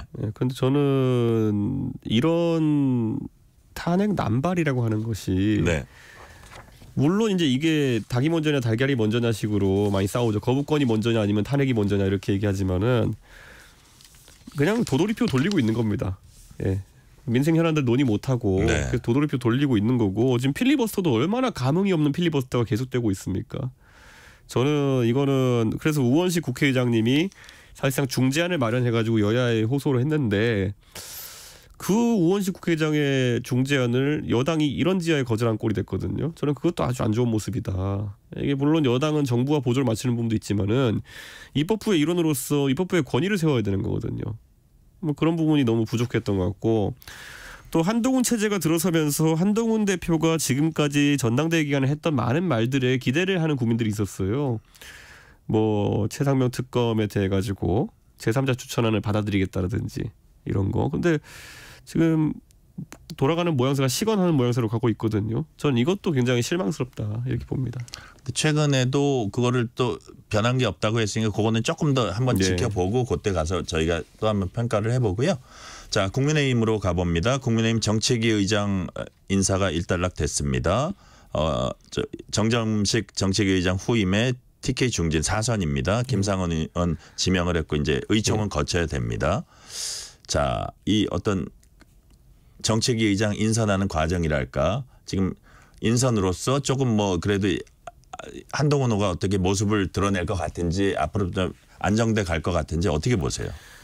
그러니까 지금 김상훈 의원님은 공무원 출신이고 굉장히 그 당 내에서 많은 분들의 뭐 또 신임을 받고 계신 분이고 그러다 보니까 정무적으로는 많은 분들이 좋게 평가할 겁니다. 개파색이 넓다고 이렇게 평가가 되더라고요. 그렇죠. 과거에는 뭐 유승민계로까지 분류됐던 분이기도 하니까요. 네네. 그러니까 저는 그런 부분에서는 좋은 인사를 볼 수도 있겠고요. 하지만 또 이런 게 있습니다. TK 의원 곱하기 공무원 출신이면은 굉장히 그 안정 추구형의 정책을 가져갈 겁니다. 그러면 지금 여당이 겪고 있는 작금의 위기 속에서 과연 수도권의 젊은 표심에 소구할 만큼의 파격적인 정책이 나올 것이냐에 대한 기대는 저는 안 합니다. 예. 어쨌든 지금 필요한 건 변화다. 민심과 당심은 변화다. 이 얘기 한동훈 대표가 많이 했거든요. 네, 그렇죠. 거기에 부응하기 쉽지 않을 거다 이렇게 보시는 거예요? 저는 그건 쉽지 않을 것이다 이렇게 보고요. 국민의힘이 전통적으로 기재부 차관 출신 그 의원들이 되게 많습니다. 네. 뭐 송원석 의원, 예전에 유성걸 의원님, 뭐 거기다 뭐 저 지금 추경호 의원님 뭐 예전에 다 그런 역할 하셨던 분들인데 그런 분들이 정책의 컨트롤 타워를 하실 때는 대부분 그렇게 약간 보수적인 관점에서 정책 운영, 안정 관리, 이 진보 보수의 보수가 아니라 방어적, 안정적 운영을 하셨거든요. 그래서 좀 그 부분에 있어가지고는 컨셉이 약간 어긋난 것 같긴 합니다. 네. 이준석 의원님께서는 한때 한 대표 취임 일주일 내에 당내 갈등 본격화할까 이런 말씀을 하신 적도 있어요. 근데 이제 당직 인선 문제는 좀 우여곡절은 좀 있었지만 일단락됐고 향후에 윤석열, 한동훈 두 사람 관계는 어떻게 흘러갈 것으로 전망을 하세요? 이미 저는 이거 당직 인선과 관련된 그 갈등이라고 하는 건요. 애초에 꺼리도 안 되는 거거든요. 그러니까 원래 대표가 취임하면은 당연히 새로 인선하는 게 맞는 건데 그거를 갖고 갈등이 났다는 것 자체가 굉장히 둘 간의 관계가 삐그덕거리고 있다는 걸 방증하는 것이다. 뭐 결말은 정해져 있었어요. 그런데 그 과정에서 대통령실과 또 윤핵관 측에서 얼마나 이제 괴롭히느냐 문제였는데 괴롭힐 만큼 괴롭히고 이제 일주일 만에 풀어준 겁니다. 네. 자, 개혁신당은 아까 말씀하신 대로 이진숙 방통위원장 탄핵 소추나 전국민 25만 원 지원법, 이른바 노란봉투법 반대하면서 결과적으로는 여하튼 국민의힘과 같은 입장 이제 보이고 있어요. 향후에 국민의힘과의 정책적 뭐 협력 가능성이랄까요? 뭐 이런 것도 열려 있습니까? 저는 이거는 뭐 저희가 지금까지 개혁신당이 한 행보 중에서 국민의힘이랑 정책적 결이 비슷한 것도 있었고 있을 수도 있겠지만은 큰 틀에서는 윤석열 정부의 실정을 비판하는 것에 주력해왔고 주력할 겁니다. 그래서는 아마 범야권 7당의 협력이 더 자주 보일 것이다. 저는 그런 생각을 하고요. 최근에 인사하는 거 보면은 정말 한심하다 소리가 나옵니다. 솔직히 말하면은 저는 개인적으로 뭐 김문수 전 경기지사가 지금 장관으로 다시 등장하신다든지 이런 거는 대통령께서 취임하실 때 이렇게 말씀하신 적이 있어요. 우리 정부에서는 30대 장관도 많이 보게 될 것. 30대는커녕 따블도 넘어가지고 70대 장관을 지금 이제 막 임명하고 이러는 거거든요. 약간 의외입니다, 저는. 네. 자, 이번 질문은 약간 민감할 수도 있어요. 이준석 의원님하고 한동훈 대표하고 향후 어떤 관계 가져갈지도 사람들이 이제 관심을 가지고 보시는 분들 많습니다. 특히 차기 대선에서 좀 많이 남긴 했습니다. 결국 한 대표와 이 의원 관계가 범보수 진영 최대 변수가 될 것이다 이런 전망을 하는 분들도 있어요. 그래서 이런 부분을 이준석 의원님 본인은 어떻게 전망하고 계신지요? 뭐 한동훈 대표랑 제가 뭐 깊은 대화를 나눠본 적은 없지만은 최근에 장예찬 전 최고위원이 그 전당대회 과정에서 몇 가지 증언을 했던 것이 예전에 한동훈 대표가 장해찬 전 최고위원한테 이준석 좀 대신 공격해달라고 이렇게 자료도 전달하고 했다는 얘기를 장해찬 전 최고위원 증언했는데요. 네. 그렇게 하는 거는 좀 보기 안 좋아 보입니다. 예, 이게 만약에 협력적 관계다 되든지 아니면 그래도 국민들이 봤을 때 눈살 안 찌푸릴 관계가 되기 위해서는 자기 머리는 자기가 깎을 수 있는 그런 정치를 해야죠. 그거를 자기 머리는 자기가 깎는. 그게 왜 다른 사람한테 그런 걸 왜 줍니까? 이게 사실 이준석한테 뭐라 하는 거는 본인이 직접 했으면 좋겠습니다. 제가 사실 드리고 싶었던 질문 조금 직설적으로 여쭤보면 지금도 많이 남긴 했는데 지금 이제 의정 활동 막 시작하셨잖아요. 정치하신 지는 꽤 되셨고 정치하시면서 대선이라는 걸 이제 마음속에 염두에 두고 계시는지 그렇다면 본인의 어떤 그 포지션으로 범여권도 고려하고 계시는지 이게 좀 궁금하더라고요. 대선은 어차피 국민들이 기회를 부여하는 것이고 그거는 그게 따라 가지고 제가 움직일 테고요. 당연히 그런 아주 훌륭한 어떤 그런 기회가 주어진다면은 저도 참여해야겠죠. 그런데 여권이라는 것이 이제 무슨 의미인가를 봐야 될 텐데요. 저는 보수적 자유주의자라고 보통 저를 얘기합니다. 여권이 그런 움직임에 걸맞게 만약 운영된다 그러면은 그것도 될 수 있겠지만은 지금 여권이 보여주는 모습은 전체주의적 검사주의 일방주의입니다. 저는 이거는 호환이 안 된다는 것을 제가 국민의힘에 있으면서도 확인했고 지금도 바뀐 게 별로 없다는 생각이 들거든요. 그러니까 검사 1이 마음에 안 드니까 검사 2를 내세워야지라는 식으로 대응하는 거거든요. 저는 이거는 호환성이 앞으로도 별로 안 높을 것 같다는 생각합니다. 뭐 가능성을 완전히 덮지는 않았지만 가능성이 낮다. 그러니까 이게 지금 보면 여당에서 선거 때만 하는 얘기가 우리 뽑아주면 이재명 감옥에 보낼게 뭐 이런 거밖에 없어요. 어떻게 대한민국을 발전시킬지에 대한 담론이 사라져 버렸거든요. 저는 그 상황에서는 글쎄요. 저는 뭘 갖고 합치점을 찾을 수 있을까가 약간 아직까지는 가능해 보이지 않습니다. 네. 자, 해병대원 특검법 관련해서 박찬대 민주당 당대표 권한대행은 당장 한동훈 대표가 생각하는 특검법 발의하라 이렇게 압박을 했어요. 그 연임이 확실시되는 이재명 전 대표의 그 스탠스하고 조금 이제 차이가 나긴 하는데 여하튼 우리 의원님 보시기에 한동훈 대표가 전당대회 기간 중 제안했던 제3자 추천 해병대원 특검법 발의할 거라고 보세요? 지금 엄청나게 발의 안 하는 것보다는 어떻게 또 이제 민주당이 못 받을 만한 법을 만들어낼까라고 고민하고 있을 거다로 저는 생각합니다. 그래서 아마 최근에 이제 권성동 의원님이 계속 이제 뭐 그 공익제보자 역할을 했던 김규현 변호사와 민주당의 결탁설 같은 걸 이야기하면서 그런 부분을 지적하시는 걸로 봐가지고 아마 뭐 그런 내용까지 같이 수사하는 특검 이런 식으로 약간 민주당이 받기 어려운 특검을 만들어내가지고 연피하려고 할 겁니다. 그런데 국민들이 봤을 땐 그런 거 하면 안쓰러울 겁니다. 그러니까 그런 거 안 하고 그냥 한동훈 대표가 대법원장 추천 얘기, 제3자 추천 얘기했던 거 정도만 내용에 담아가지고 한번 국회에서 논의해봤으면 좋겠습니다. 근데 대법원장은 약간 좀 이상하긴 한 게요. 대법원장이 특검을 추천하면은 나중에 결국에는 대법원이 어쨌든 판사들이 나중에 그 특검이 기소한 것을 또 판결을 내려야 되거든요. 그러면 대법원장이 사실상 그 특검과 판사를 동시에 이제 관할하는 모양새가 되기 때문에 저는 그거는 좀 이상하다 이런 생각을 합니다. 자, 이준석 의원님은 또 이런 말씀을 하셨습니다. 천하람 원내대표가 미국 출장에서 돌아오면 한동훈 대표 안 그대로 뭐 또 혹은 비슷하게 특검법 발의해 보게 하겠다는 얘기하셨어요. 개혁신당이 일단 먼저 치고 나간다는 그런 뜻입니까? 천하람 원내대표는 개혁신당의 안으로 이제 대한변협 회장이 추천하는 안을 이제 얘기했는데요. 근데 뭐 크게 다르지 않다면은 한동훈 대표가 만약 의지만 있다면은 그리고 지금 의지가 있으면 벌써 법안 냈어야 되거든요. 그런데 일주일이 지나 좀 감감무소식인 거 보니까 개혁신당이 그럼 그 한동훈 대표가 말한 내용을 토대로 내보겠다. 이런 얘기를 하는 거고 사실 그렇게 되면 한동훈 대표는 좀 민망하겠죠. 그러니까 그 전에 빨리 알아서 좀 내시면 좋겠습니다. 자, 지금까지 윤석열 정부가 잘한 점 그리고 미흡한 점 그래서 당부하고 싶은 점이 있으면 짤막하게 어떤 게 있을까요? 한마디로. 저는 뭐 외교적 관점에서는 어쨌든 우리가 서방 세계 국가들이나 아니면 미국과의 관계를 개선하기 위한 노력을 해왔던 것에는 그 방향성에는 어느 정도 좋은 평가를 합니다.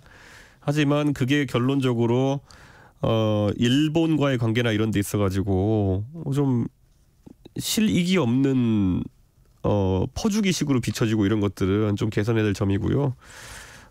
윤석열 정부가 대신 이제 여러 가지 민생 아젠다에 있어가지고는 굉장히 약한 모습을 많이 보이고 있습니다.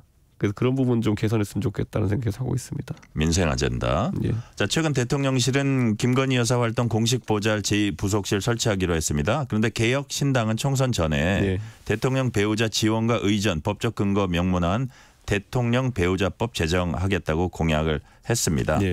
자, 이제 대통령 부인을 고위공직자로 간주하면서 국정개혁은 견제한다 이런 지지죠. 이거 계속 추진되는 겁니까? 해야죠. 그리고 이제 천하람 의원이 운영위원회에 있기 때문에 이런 부분 계속 논의해야 되는데 사실 그 제2부속실은 뭐 대단한 것이냐 자꾸 이제 대통령실에서 얘기하는데요. 지금 김건희 여사가 제2부속실 없다고 해가지고 어떤 지원도 안 받고 있는 거 아니거든요. 그냥 소위 1부속실이 한 데서 다 하고 있는 거예요. 그러니까 오히려 제2부속실을 만들겠다는 얘기가 그냥 혹시라도 많은 사람이 의심하는 것처럼 코바나 콘텐츠 주신 사람들 공무원 만들어주는 그런 변화가 아니기를 기대하는 거고요. 특별감찰관을 받아야죠. 야당 추천하는 인사로.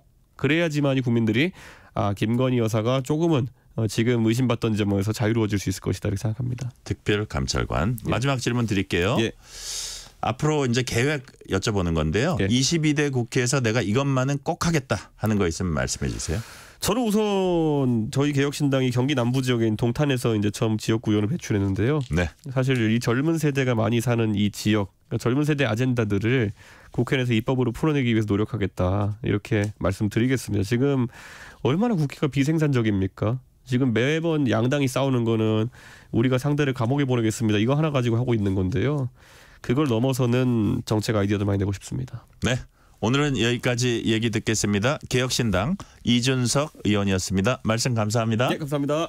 실시간 교통정보 듣고 오겠습니다. 라디오 교통정보센터 임초희 리포터 나와주세요. 네, 이 시각 교통정보입니다. 지금 모든 도로가 정체가 절정입니다. 논산 전안고속도로 천안 쪽 남공준 아들목 초봉교 1차로에서 사고 처리 중이라 주의하셔야겠습니다. 이후에는 정안휴게소에서 정안나들목 인풍교까지 밀리고요. 다시 차량 터널에서 막힙니다. 경부고속도로 서울 방향 옥산에서 청주휴게소, 또 입장에서 안성분기점 부근까지 각각 긴 구간에서 밀리고요. 오산에서 동탄, 기흥에서 수원, 또 판교 분기 점에서 각각 속도 떨어집니다. 더 가서는 양재에서 반포까지 밀리고요. 영동고속도로 인천 방향은 평창에서 둔내터널까지 13km 구간 막힙니다. 횡성휴게소에서 새말까지도 긴 구간 밀리고요. 경기권에선 이천에서 호법, 덕평에서 용인, 또 동수원에서 부곡까지 밀리고요. 더 가서는 군포에서 반월터널 사이와 월곶에서 어렵습니다. KBS 교통정보센터였습니다.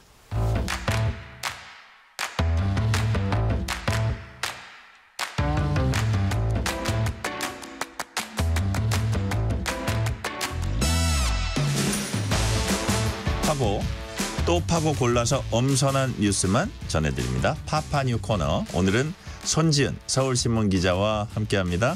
손 기자님 어서 오세요. 네, 안녕하세요.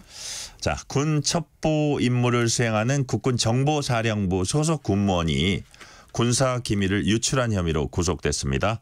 이 군무원이 넘긴 군사 기밀엔 이른바 블랙 요원 정보도 있었습니다. 급기야 우리 요원들이 급거 귀국하는 초유의 사태가 벌어졌죠.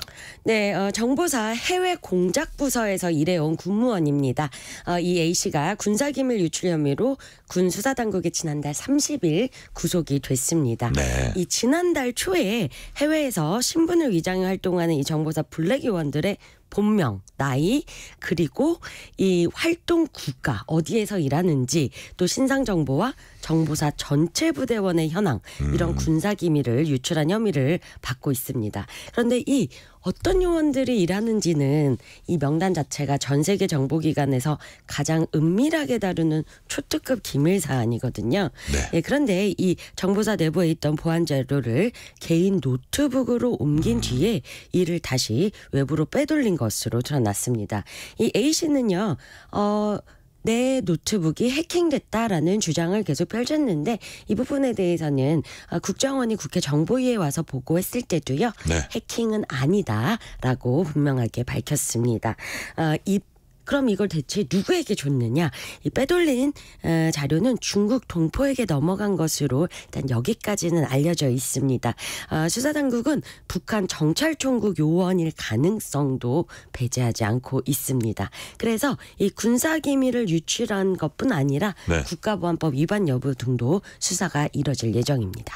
그러니까요. 자, 그렇다면 A 씨가 넘긴 자료엔 해외에서 이제 신분 위장하고 활동하다 아까 이제 블랙 요원이라 그러셨잖아요. 정보사 블랙 요원의 신상 정보 어느 신상 정보라면 어느 정도까지 담겨 있는지 또 궁금하네요. 일단 우리가 화이트 요원, 블랙 요원이라고 하는데 네. 화이트 요원은 이 해외 각국 대사관의 외교관 신분으로 우리가 보내는 우리가 그러니까 이렇게 볼 수 있는 분들. 맞습니다. 네. 공식 직함을 가지고 정보 수집을 하는 정보기관의 요원을 얘기합니다.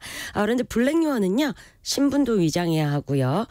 정보 첩보 수집 활동을 이 모든 걸 다 비밀로 하는 요원들입니다. 네. 우리가 이제 특히 영화에서 많이 볼 수 있는 그런 요원들이고요. 일이 잘못돼서 발각된 경우에도 보통은 파견국에서 그 관련성을 부인하는 게 기본적입니다. 이번 사건으로 일단 우리 블랙 요원들 급거 귀국을 했고요. 또 대외활동 금지령도 내렸다라는 게 국정원이 국회 정보위에 와서 했던 설명입니다. 그리고 이제 우리가 보통은 대북작전을 국정원이 다 수행한다라고 일반적으로는 생각을 하는데 사실 정보사 요원들의 역할이 조금 더 중추적인 것으로 알려져 있습니다. 더 중추적이다? 네. 그리고 이게 한 번 이 블랙 요원들은요. 국정원 기분 나쁘겠는데. 예. 네. 그리고 신원이 노출되면은 예. 다시 현장에 보낼 수가 없습니다. 그러니까요. 이미 신분이 들통이 났기 때문에 더 이상 정보 수집 활동을 할 수 없는 거고요. 자, 이 요원 자체 문제도 있지만 요원들의 가족 그리고 해당 국가에서 우리 측에 협조해준 정보원들, 이 정보원들도 무사하기 어렵습니다. 네. 자, 이렇게 되면은 우리가 수십 년 동안 구축해온 이 정보 수집 체계 전체가 흔들릴 수 있는 겁니다. 자, 그리고 특정 국가에다가 한 명의 블랙 요원이 제대로 된 정보 수집을 할 수 있도록 키워내는 데까지는 보통 이제 우리가 수십 년이 걸린다라고 이야기를 합니다. 그 휴민트를 또 이제 복원해야 되니까. 네, 그죠? 그래서 이 정보기관 내에서도 서로 블랙 요원, 내가 블랙 요원이고 저 사람이 블랙 요원인지 모르게 관리를 하는데 어떻게 이렇게 극소수 인원만 접근할 수 있는 명단 전체가 넘어갔는지에 대해서는 수사로 밝혀야 할 부분입니다. 급거 귀국했다 그러는데 급거 귀국한 블랙 요원들 그 규모나 뭐 이런 게 나온 건 아니죠 지금? 네, 국회 정보위에 국정원이 이제 일부 보고를 했지만 그건 이제 의원들이나 저희 언론에서도 쓸 수 없는 내용들입니다. 아, 송 기자 알아요? 아닙니다. 저희 정보위 의원들이 알면은 저 방송 끝나고라도 가르쳐 주셔야 돼요. 네, 알겠습니다. 좀 이따 거기에 대해서는 저하고 좀 얘기를 나눠보시고. 자, 그런데 군 검찰이 A 씨에 대한 구속영장을 청구하면서 군 형법상 간첩 혐의는 적용하지 못했습니다. 왜 그런 거죠? 네, 간첩법의 적용을 받게 되면은 사형 또는 무기징역까지 형량이 굉장히 높습니다. 네. 그런데 지금 이제 군사 기밀 누설 10년 이하의 징역이나 금고 혐의가 적용이 됐습니다. 왜냐하면 군 형법상의 간첩죄는 적을 위해서 간첩 행위를 해야 합니다. 그런데 우리가 지금 헌법과 그리고 형법 모든 법에는 적은 북한으로만 정이 돼 있습니다. 그래서 이 해당 넘겨받은 것으로 지금 이제 수사를 받고 있는 이 해당 조선족이 중국 국적이기 때문에 간첩 혐의를 적용할 수 없는 겁니다. 그런데 이 북한 정찰총국의 정보원일 가능성이 일부 있기 때문에 이 부분이 확인되면은 간첩법을 적용할 수 있지만 현재까지는 간첩법을 적용할 수 없는 상황입니다. 현재까지는 그렇다 이거죠. 네. 자, 조금 더 이제 조사를 더 해봐야겠네요. 네. 자, 그렇다면 자, 이번 사건을 계기로 형법과 군 형법에 규정된 간첩의 범위를 적국, 즉 적국이라 하면 북한입니다. 적국에서 외국으로 확대해야 한다는 지적이 다시 뭐 정치권을 중심으로 해서 나오고 있던데 그 이유가 뭐죠? 네, 일단 2018년에도요. 군사기밀 100여 건을 중국과 일본에 넘긴 정보사 공작팀장이 있었습니다. 네. 그런데 이때도 간첩죄를 적용하지 못해서 징역 4년 선고에 그친 적이 있습니다.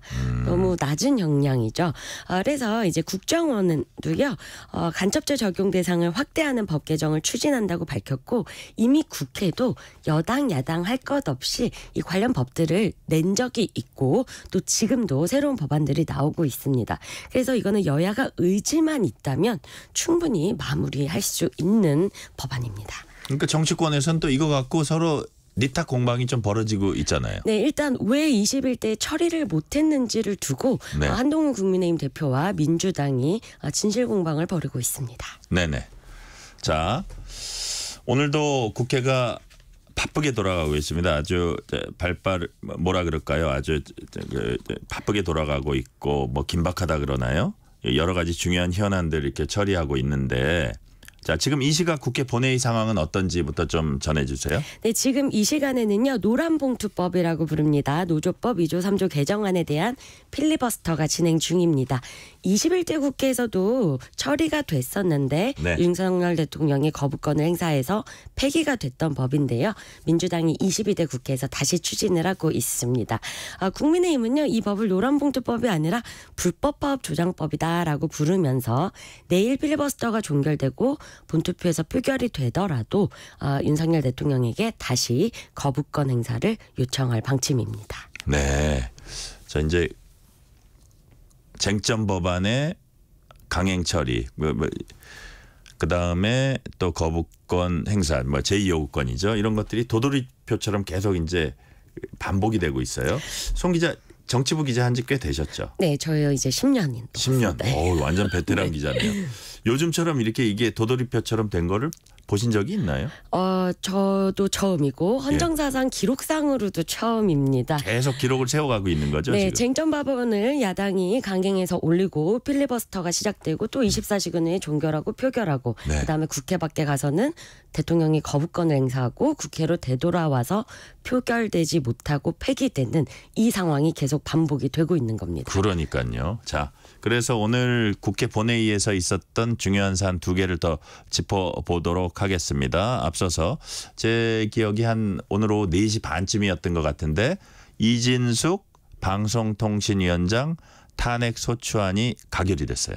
네, 취임 하루 만에 야당 주도로 탄핵안이 발의가 됐고요. 네. 결과적으로는 오늘 탄핵안이 가결이 돼서 취임 이틀 만에 직무가 정지된 겁니다. 네. 자, 이렇게 되면은 헌법재판소에서 이 탄핵이 가능한지에 대한 판단이 내려질 때까지 이 위원장의 직무가 정지가 됩니다. 그럼 방통위는 다시 방통위원 1인 체제로 돌아가기 때문에 사실상 마비가 되는 겁니다. 네. 대통령실에서요. 국회에서 이 탄핵소추안이 처리된 다음에 굉장히 강력한 비판 입장을 내놨습니다. 반헌법, 반법률적 행태라고 강하게 비판을 했고요. 또 북한이 오물풍선을 보내는 것과 야당이 오물탄핵을 하는 것이 대체 무슨 차이가 있는지 되묻고 싶다라고까지 했습니다. 굉장히 고강도 비판이 나온 거고요. 그리고 대통령실에서 직접 이진숙 위원장이 당당히 헌법재판소의 심판을 기다릴 것이라고 말했습니다. 또 한 발 더 나아가서는 야당이 굉장히 22대 국회에서 적극적으로 활용하고 있는 국회의 탄핵소추권 그리고 특검 발의에 대해서 이런 헌법을 파괴하는 위헌정당은 국민들의 심판을 받을 수 있다라는 고강도 메시지가 나왔습니다. 이진숙 위원장은요. 지금부터 이 헌법재판소의 결과가 나올 때까지 직무정지된 상태로 방통위를 지키게 됩니다. 네. 월급은 나옵니까? 나올 것 같아요. 자, 그거는 나중에 한번 알아보고요. 자, 지금 보니까 이동관, 김홍일, 이상인 대행까지 탄핵소추안 발의되니까 다 이제 사퇴를 했잖아요. 그래서 이번에 이진숙 위원장에 대해서 탄핵소추안 발의를 아주 빠른 시간 내에 발의되고 상정될 거다. 곧 처리될 거다. 이걸 다 예상했잖아요. 근데 송 기자도 아마도 이번에는 좀 뭐 버틴다는 표현이 어떨지 몰라도 헌재 판단을 받을 거다 이렇게 예상을 했었죠. 네, 여권에서는 이미 예. 이번에는 이제 이 대응 전략을 그렇게 짜두었고요. 네. 헌재의 결정으로 민주당에게도 정치적 부담을 조금 더 높이는 방향으로 대응책을 짰다고 합니다. 네네. 자, 마지막 질문 하나 더 드릴게요. 또 이 앞서서 전 국민에게 25만 원에서 35만 원까지 지급하는 민주당의 민생회복지원 특별조치법, 이게 또 본회의를 통과했어요. 네, 민주당의 22대 국회 1호 당론 법안이고요. 전 국민에게 25만 원에서 35만 원을 지역사랑 상품권으로 차등 지급하는 겁니다. 네. 민주당은 민생회복지원법이라고 부르고 있고요.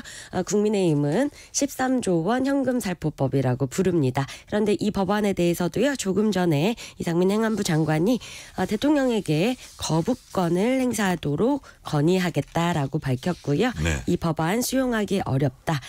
야당이 일방 처리한 데 대해서 유감을 표한다라고 했습니다. 그리고 대통령실도요. 앞서서 특히 이 국회가 법률로서 정부의 예산을 편성하는 권한을 침해하는 것은 위헌적 요소가 있다라는 점을 짚었습니다.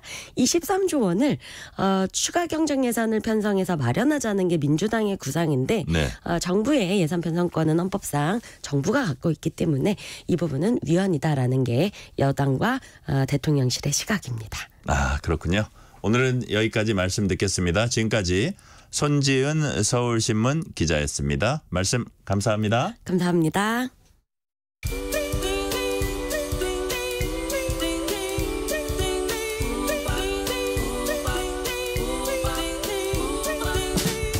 오늘 하루 뉴스를 정리해주는 다정한 편지 한 통. KBS 1라디오 뉴스레터 K.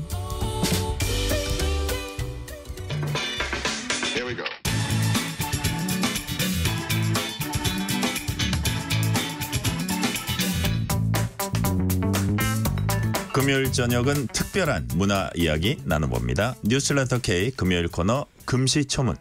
어디 가도 못 듣는 문화 이야기 전해주실 이지혜 영화 전문 기자 나오셨습니다. 이지혜 기자님 어서 오세요. 네, 안녕하세요. 자, 오늘 아주 화사한 노란 옷을 입고 나오셨어요. 자, 덥고 후텁지근한 여름. 네.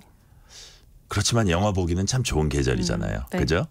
자, 요즘 영화제도 속속 개막하고 있습니다. 네. 8월 휴가 때 가보면 좋은 영화제 어떤 게 있습니까?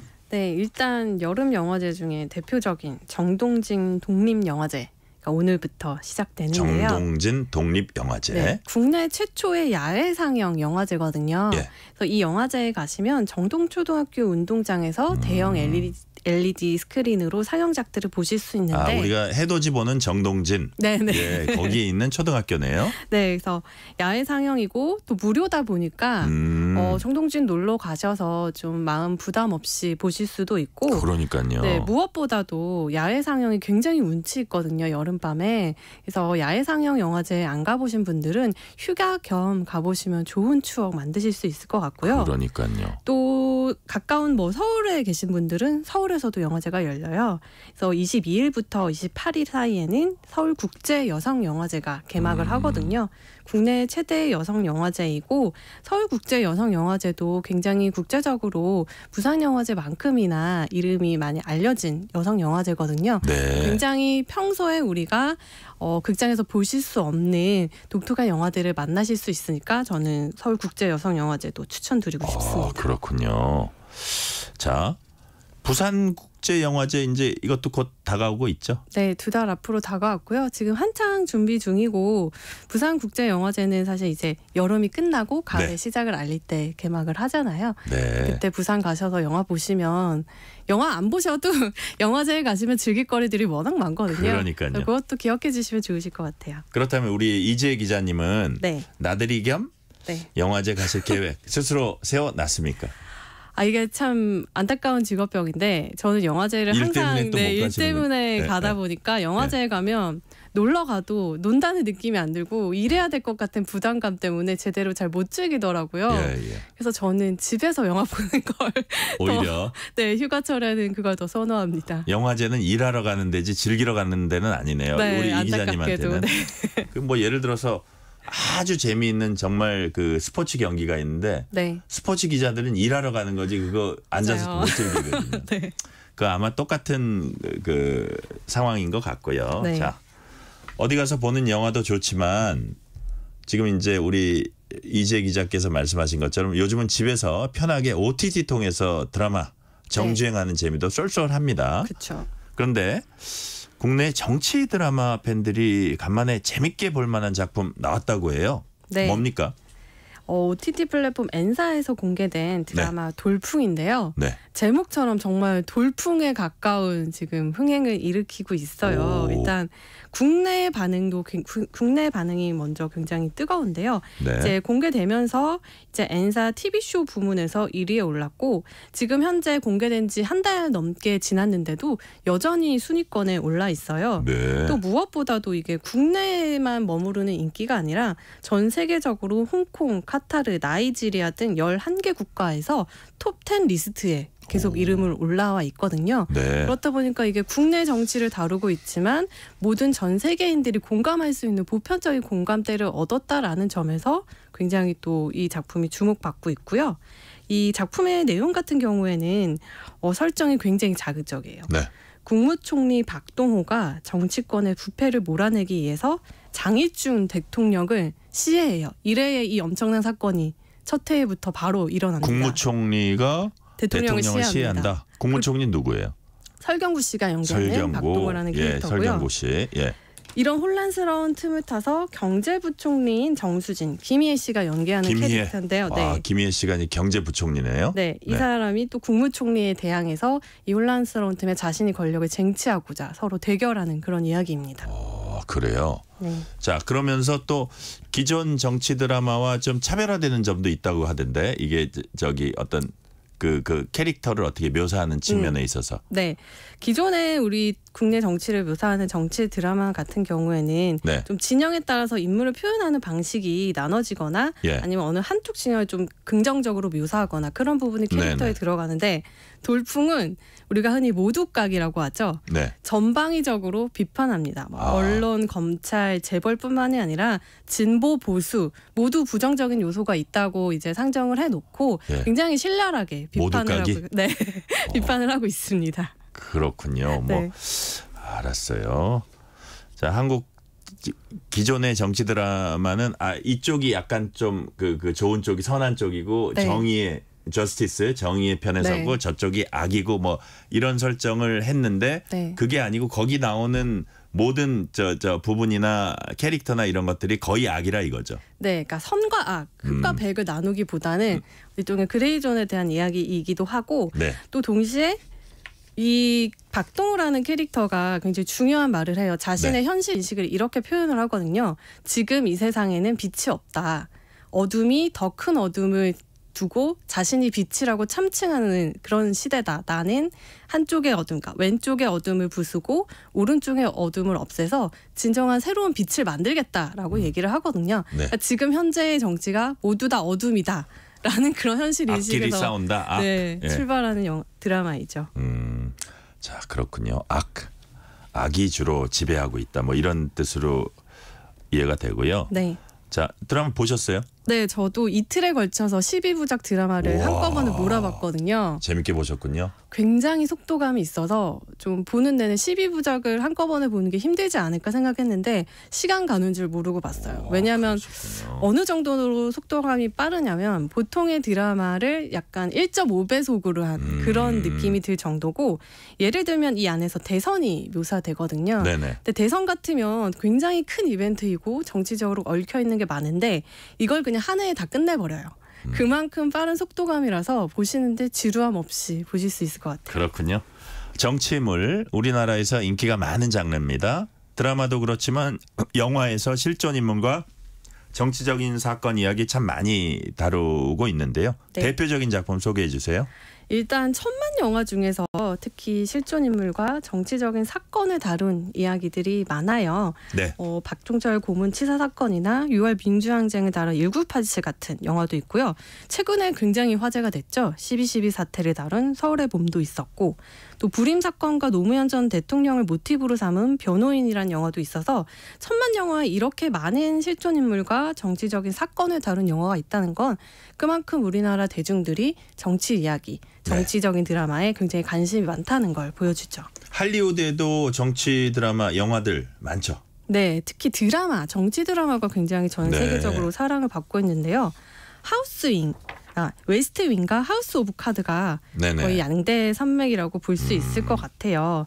일단 하우스 오브 카드 같은 경우에는 그 정치 드라마의 약간 좀 절망편이라고 볼 수 있고 웨스트 윙은 희망편이라고 볼 수 있을 것 같아요. 웨스트윙은 이제 대통령과 그들의 보좌진을 통해서 얼마나 정치라는 것이 논리적으로 서로를 설득할 수 있고 각자의 신념이 다를지라도 어쨌든 무대가 백악관이네요. 네, 백악관에서 이제 토론을 통해서 각자의 신념이 다르고 정치적인 정적이라 할지라도 의견을 통합할 수 있다라는 희망편을 보여줬다면 하우스 오브 카드도 역시 백악관을 배경으로 하지만 여기서는 토론 이런 거 필요 없습니다. 권모술수와 상대의 약점을 어떻게든 잡아서 약점이 없다면 만들어서라도 자신의 권력에 용이하도록 이용하려는 그런 편이거든요. 네. 그래서 두 편 다 굉장히 현실적으로 다루고 있지만 좀 분위기는 많이 다르다고 볼 수 있죠. 네. 그런데 해외 정치 장르 작품들은 국내 작품들과 스타일 차이가 있다고 해요. 어떤 점이 주로 다릅니까? 아무래도 현실적인 부분이 가장 많이 다를 것 같아요. 미국의 정치 형식을 굉장히 예리하고 또 때로는 엄정하게 현실 반영을 하고 있거든요.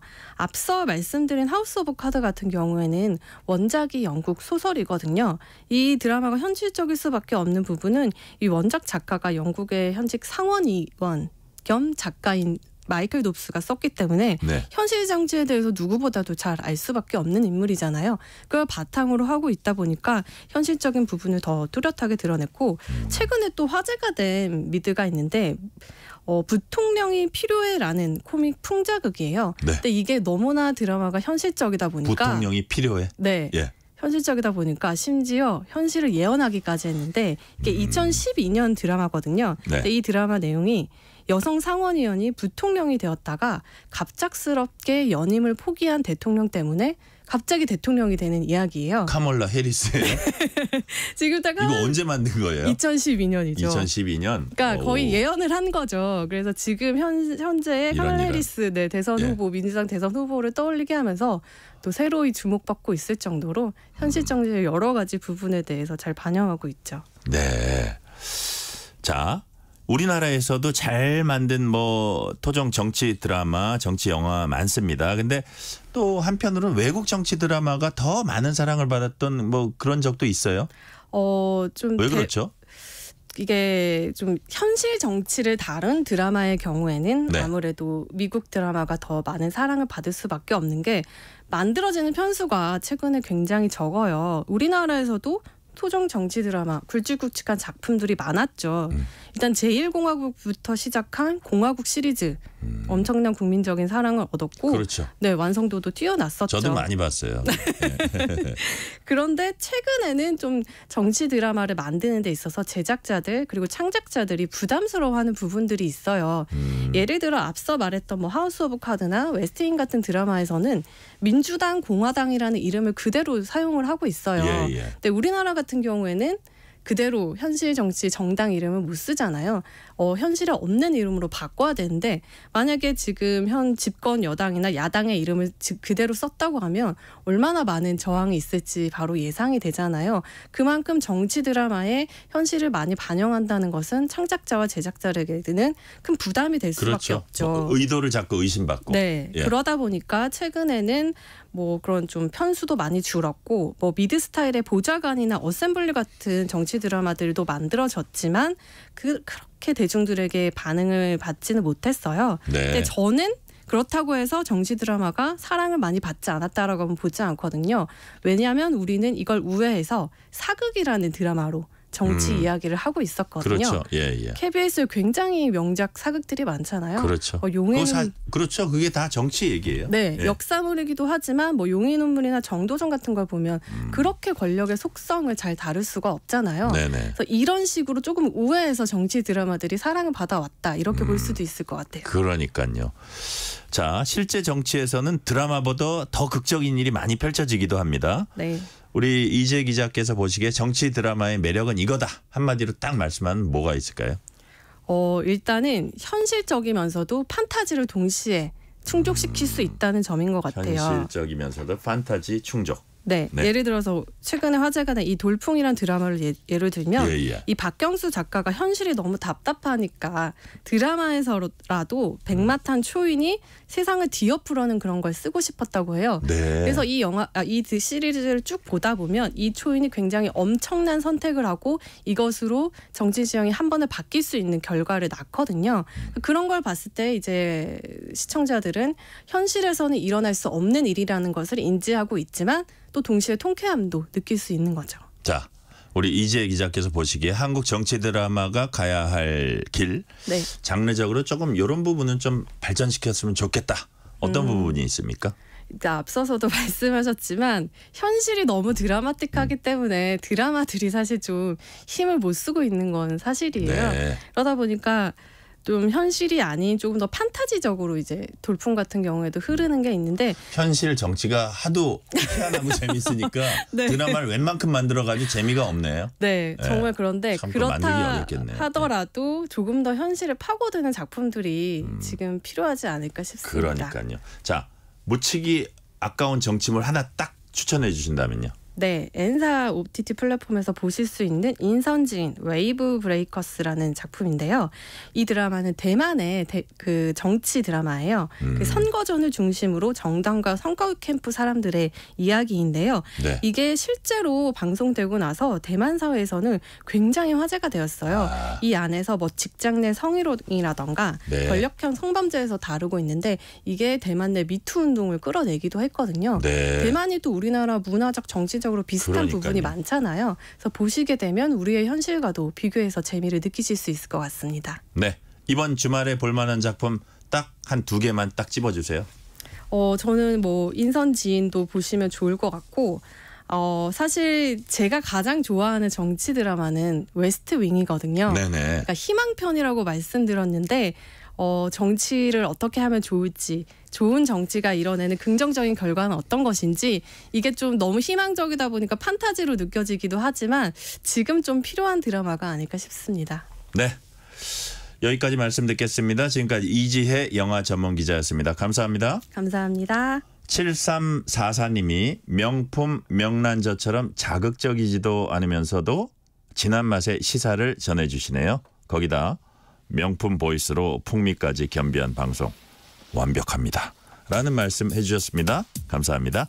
오늘 뉴스레터 K는 여기까지입니다. 주말에도 불볕더위 예보되어 있습니다. 무더운 여름철 건강 주의하시기 바랍니다. 시원한 음악 듀스의 여름 안에서 끝곡으로 듣겠습니다.